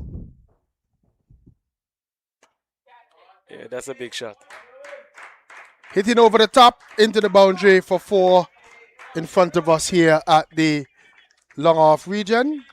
And Lewis just going with one that's pitched up to him by Jahidi Hines, and not trying to keep it down, deliberately hitting it over the top of that mid-off fielder. 4 runs. I was saying that he made a century in one of the games, and we all felt that the Windward Islands should have allowed him the opportunity to score more runs, but they opted in the other games to field first and rushed out the Leeward Islands for a small score. Here is he bowled! Playing all around that. Full toss delivery, but he was probably a little bit too fancy. Played all around it, turned the bat too early, and the ball crashed into his stumps. And Lewis has to go. Windward Islands losing their first wicket. It's now 12 for 1. Yeah, then as I said, he played all around that delivery. Rather than just coming down straight and pushing that. Yeah, it was a full toss delivery. He was looking to turn it in the onside and even rehearse that same shot instead of looking probably to just play it straight back down the track. Opted to go across it. The ball went straight into his middle stump, and he's back in the pavilion. Windward Islands losing their first wicket and brings Ursino Fontaine out to bat in over number 2. Yeah, then also I'm guessing this is the place you asked me to have a look at. Fontaine. Yep. So I was saying that sometimes because we felt that in that bilateral series the Windwards were going to defeat the Leewards anyway because they were a much better squad than the Leeward Islands and they looked the better side, but they opted to go for victory rather than player improvement, in the sense that um, any which way, if they had batted first and allowed Lewis to get in and bat some more innings, they would have still won the bilateral series. But they opted to go for the jugular. So some days we were here, and at this time now is what, 2 p.m. the game was over. Mm. Fontaine gets one that's keeping low. There's a little bit of hesitation. They get the run in the end. So a run for Fontaine. He's off the mark right away. Theo Edward is still there, not out on 4. 2 overs bowled, 13 for 1. Yeah, it's pretty obvious then more that the two fast bowlers used by Barbados to open the bowling, they've been hitting the deck pretty hard, which is a total difference from what we've seen from the Windward Island bowlers. Not the type of stuff we saw, resting down the ball and the chuck. So my question to you, Dave, how do we um I don't know if regulate is the word, but how do we get to development versus winning in youth tournaments, in especially like at the under 15 level? I don't think you're gonna get away from that then more because most territories are coming in looking to win, if it's not bragging rights, you know, is that they're just looking to win. Most coaches want a win on the belt, and then you're being judged and being marked by amount of wins you get. So I for one, I personally go for development. I came from a school that Taddy Arundel, we didn't look to win games. We look for the You players wanted to to be see players performing to perform and to get better. and get better. Shot. They get a single down to third man. You see now Fontaine getting his second run. Yes, so as I was saying, when we were coming, we played for combined schools and Antigua youth team and that kind of stuff, and we were about getting individual players to get good scores, get wickets, do well, feel well, bowl well, bat well, catch well, and then everything would fall in place after that. Lewis is looking to try and ramp one over the top of the slip region. Ball going at a pretty good pace through to the wicket keeper. This pitch seems to be playing very well here at Bethesda. We must give credit to the folks out here in Bethesda, The ground Banky staff. and the ground staff, who are putting in the hard work. And we saw them all in action during the break, Dave Joseph. Yes, we did. At And one point I at was one point, you were wondering if anybody was left back in the village. yeah, it's like everybody really coming together to make sure it works, Yeah, and which is it a was good thing. good to see Yeah, good to the see. community effort that Yeah, everybody was in, making sure somebody was sweeping, somebody was painting, somebody was just rolling. making sure, somebody was rolling, a couple were rolling. Everybody knew what their role was. Yeah, Somebody holding the board. We saw a number of persons from the community coming in and being a part. And this is how these things will work, is when you have community participation. My hope is that the participation continues during our domestic season, when there is an opportunity for the community to support their players in the league. Not missing anything. We yeah. I think just then what I've been following better as a cricket for some time. Over the recent years, we're not getting the level of players coming through. They've got quite a bit of fast bowlers. We have hardly seen any batters. So that's another thing, to look at this community, at the community level, you said, in terms of the training that has been taking place in terms of developing young players. certainly, and with young Pittman and others coming through, they're certainly going to need support. Yeah, what we're seeing there in terms of Pittman and the other young guys out of this community, they're coming from the school program then more. Yep. So we need some work to be done in the community, to keep them going. Agreed. RJ Gittins just having a little bit of a problem with his boot. He had on a double socks, and for some reason he seems to be slipping.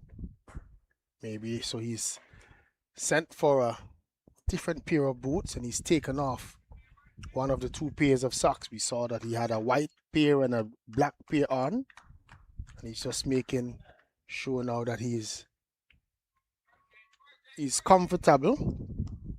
We've seen all sorts of things with fast bowlers and their boots. We've seen fast bowlers cut the toe out. We've seen them because there's a lot of pressure put on you, and running in all the time with a leather boot. Yeah, I think that Sometimes was the even issue just the there then more. friction. I think it's probably too tight with the Yep. double socks. Yeah, I think that might have Yeah, been so part of the problem. yes, we juiced the padding in terms of extra socks or one being taken off. He's back bowling, and nice crisp shot from Fontaine. But you see Yes. Barbados taking no chances then more. They've got a two slips, a third man cover, deep extra cover. So the two men out are down at third man, and the one at deep extra cover. So Yeah, even though they have a big score on the board, they're not being complacent not at taking all. any chances. Shot. That's a nice It's shot. a good looking shot. It's going to get runs here. Just coming down and easing it out to that long on region is Lewis. Fontaine looked back as if he wanted a third. Just two. So we're in the third over, being bowled by RJ Gittins.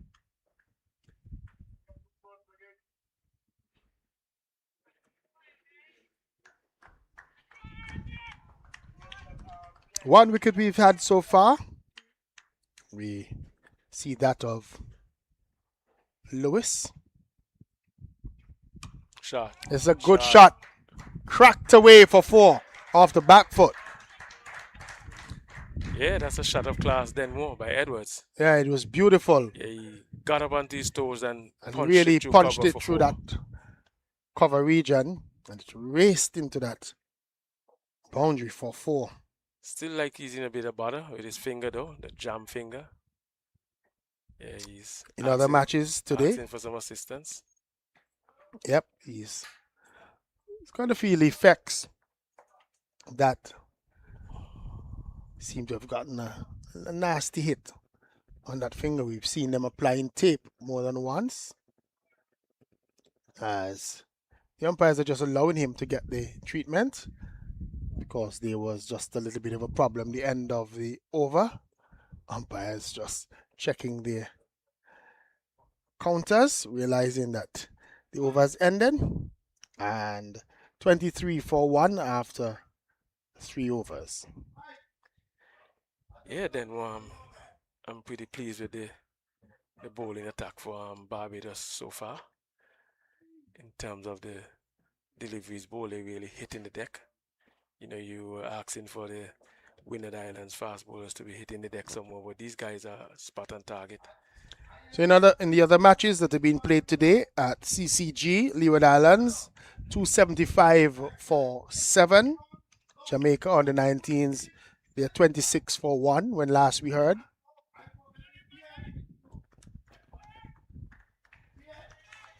$23 for 1 here at Bethesda. And over at Ball Beef, Trinidad and Tobago 167 or 40.5 overs. And Guyana on the 19, they're now 64 for 4.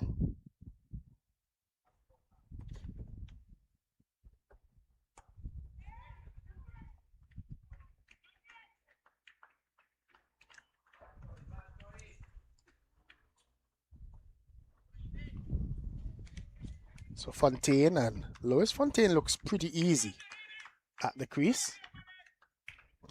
Doesn't look to be in any rush.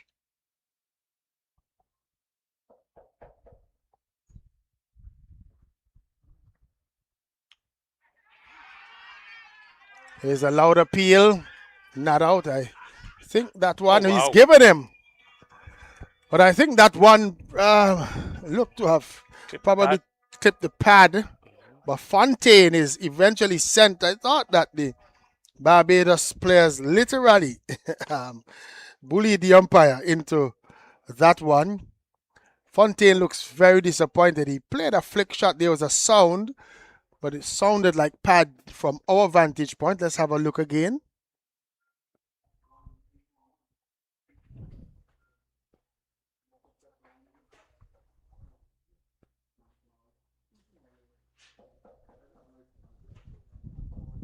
Anything, Dave? Oh, it doesn't look so to me really, but Still looks we looks like pad from that angle. this angle, yeah. The wicket keeper in Captain Gadsden Bowens was confident, and belatedly umpire Johan Williams raised that index finger, sends Fontaine on his way, and Windward Islands in early trouble. They're 23 for 2. Yeah, Denmo, unfortunately, didn't get to see Fontaine for a long period. So we'll have to wait and see for next game. We'll have to wait and see for another game. I think we might have a couple more opportunities to have a good look at him. He's back in the pavilion looking very disappointed with that decision by the umpire, Aidan Burton, the new batter in, and he bowled well in. Yeah, I think he was the pick of the bowlers for Windwards, Denmo. Certainly was.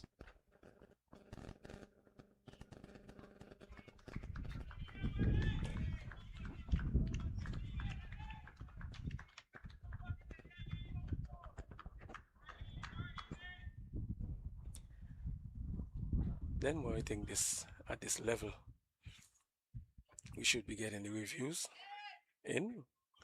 Should be. Having the reviews at this level. Not sure if we have the technology available. We need to get it.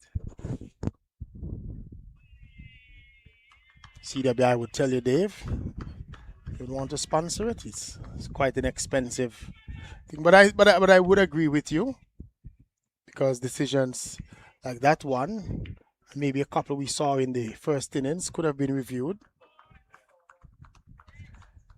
Denmo, this is a. If not the full thing, maybe even just the sneakometer.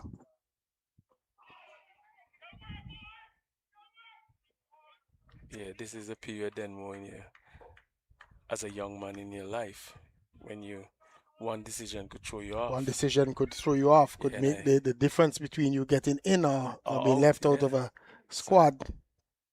And to be honest with you, I've seen some decisions today which were not really, not of the best. Not of the best. If we're being absolutely honest. And that one still looked a little bit suspect. We even saw an LBW where, from our vantage point, maybe through our effects microphone, but we were hearing the sound from here, and baton to pad, an umpire who is a lot closer than we are gave it out LBW. So yeah, what do you say then more to a young player who is on his way like to making a big score, and then he gets out that's not really deserving? You'd want to make sure that you have the best possible people at this stage. So yeah, and the technology too. We have to make sure that the umpires and the technology and everything works in tandem. Yeah, then when you were asking earlier on how do we get ourselves up in terms of different levels, so this is one of the things we need to get it up. Most definitely. Make the investment in the technology. Even regional cricket, we need to have it. I would agree with you. Here is a quick delivery. That one was sharp. A little bit more effort from RJ Gittens, and that one took off and went past the chest of Aidan Burton. Yeah, this is good to see Denmo. He's bowling at a decent clip here. Yeah, he's running in and he's hitting the deck. This is good to see. Good fast bowling. Then Really good fast bowling we're experiencing right now. Aiden getting in to line this time, playing it into the offside field. No run. Our good friend Lovell with a very loud clap. We can hear him from this distance. yeah, well, everything about Lovell Denver is big. Big frame, big personality, Big guy. big guy.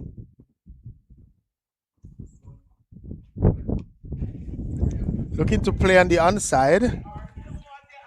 Again, the ball hustles onto Aiden Burton. No run.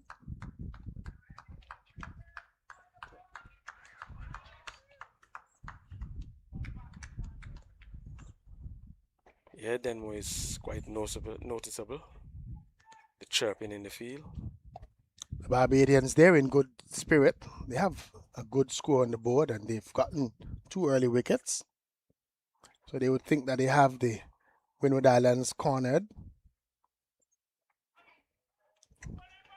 Bouncer, this time called wide by the umpire.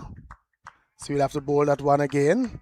But still good aggression from RJ Gittins. I like to see this. Yeah, you definitely need that level of aggression then more. Not because it's a one-day game you're going to be allowed to step forward on your front foot. You got to stay in your crease and wait.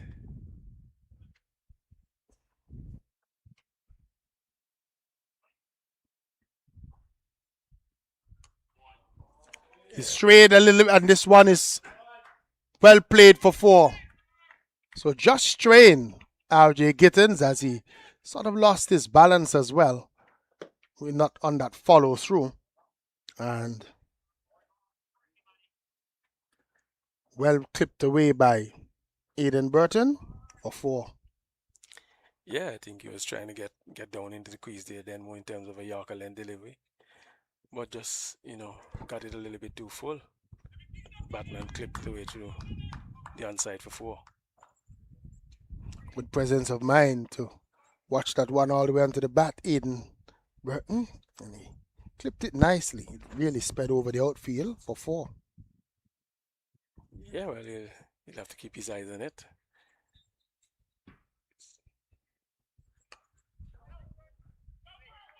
Kittens is bowling at a decent clip, so you'll have to make sure you keep your eyes on it then more.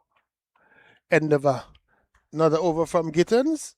None for 18 from his 3 overs. Aiden Burton is on 5, Theo Edwards on 10. 29 for 2.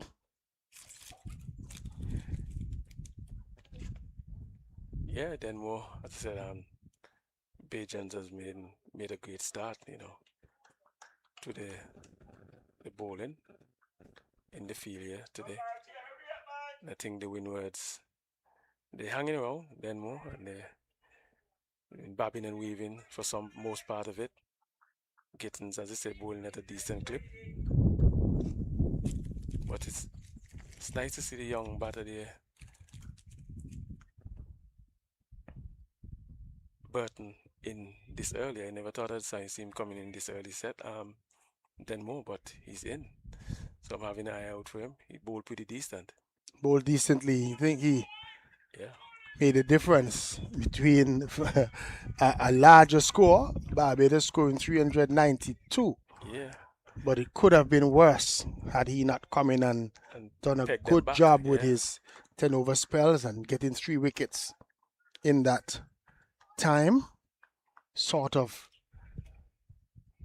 slowed down the middle order. As you remember, at the end of the first power play, Barbados were already 100 runs after 10 overs. Yeah, they were scurrying along then more. They were really at a race this morning. And as you said, from what we've seen so far, this young player, he looks to be one of the players that's, going places. Shot. That's a big shot. That's a big shot. Great shot. 6 runs. Edwards, that's a big shot. Over extra cover. And there was a man on the boundary then more, but he still He went hit all it the way with right it. over the top of that man on the Yeah. extra cover Well, boundary. deliberately too. He didn't try to keep it down. He went straight over. He knew that if he connected well with that one, it was going to go. Theo Edward.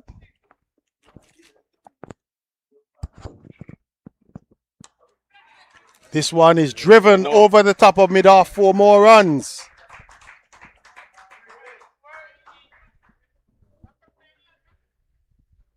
Yeah, So he's then more. fighting fire with fire. Yeah, well, Theo Edward.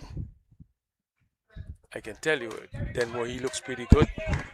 Looks pretty solid. Remember, he has an injured finger too. Yes. He looks pretty good. Anything that's overpitched, he's gone with it.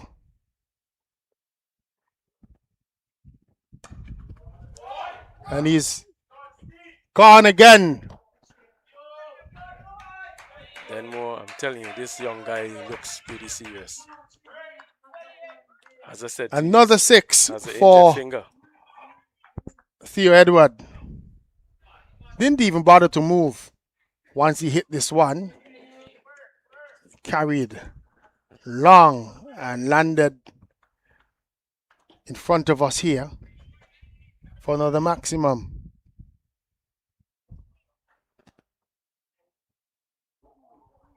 He's missing out there on a short delivery. I believe he was through the shot before the ball got there. He's got to make the adjustment then more. This bowler is bowling, much slower than Gittins from the other end. So he's got to wait a little bit longer. That's why he's been able to hit through the lines of these balls. But he has shown that he's got shots on both sides of the field. He does. So indicate. Yeah, he's one to watch. He is one to watch. So 45 for 2 after 6. So they're going at over 7.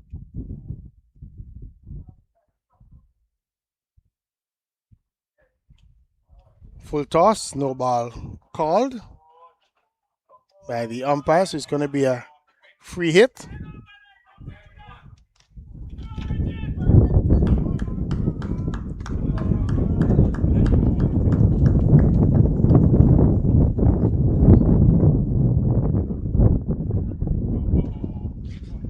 RJ Gittins.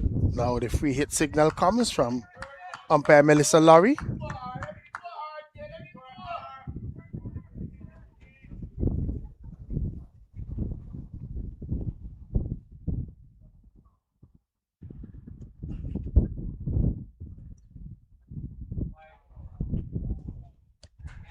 So wide. So it's going to still be free hit delivery.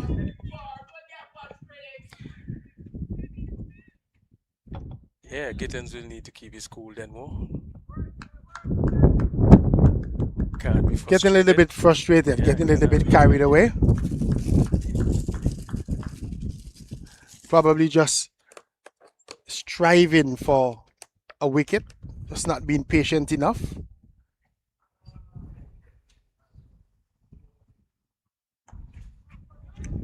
Pace off this delivery. Worked well. That ball for the free hit delivery. Aiden Burton not being able to do anything with that pace off delivery from RJ Gittins.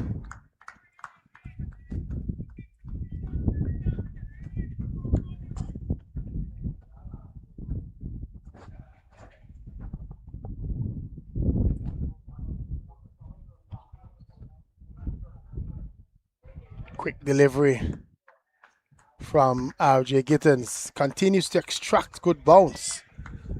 Carry from that end. No, I think he's taking it a bit too far now, then more. Umpire signaling one for the over and he's gone questioning the umpire. He's going to get himself in trouble with that. He needs to just go back and bowl. Your job is to bowl. Umpire's job is to umpire. Not that he can't ask a question of the umpire, but yeah, it's definitely over the shoulder. So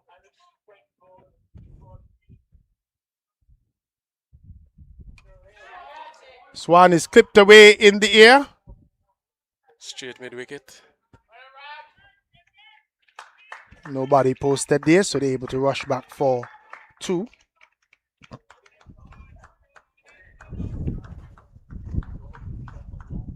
Say good afternoon to the folks who are listening to us all over the Caribbean, especially our friends over there in Barbados. Good afternoon to you. Good afternoon to the folks in the Windward Islands as well. Those who are listening to us in Dominica, St. Lucia, St. Vincent, Grenada. Say hello to my friends down there in Grenada. Beaten outside the line of the off stump. Jay Gittins continues to bowl well. He just has to be patient. I think that he needs to understand, look, I have runs on the board, so I can just afford to run in, take my time, get these deliveries the right way, rather than frustrating himself, so wanting a wicket that he's beginning to even frustrate himself. Yeah, he's got one of the biggest thing about a fast bowler, you've got to be patient and be cool about what you're doing. Delivery that is driven up to the offside, no run. So pretty long over this from RJ Gittins. No ball and a wide and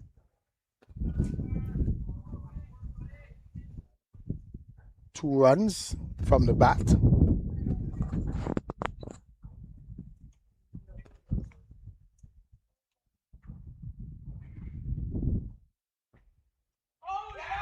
Down the leg side.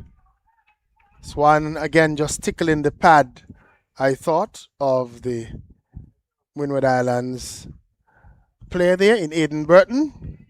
Barbados wicketkeeper and captain going up. Not out, says umpire Melissa Lowry, and brings up the end of another over. The end of it, needing 393 for victory. Windward Islands on the 19 men, they're 49 for 2. Yeah, then we thought that over was a rather long one. Gittins getting a bit frustrated. And he has to remember when he came into bat, remember the first couple of deliveries that he got, he missed them and was looking frustrated, and then things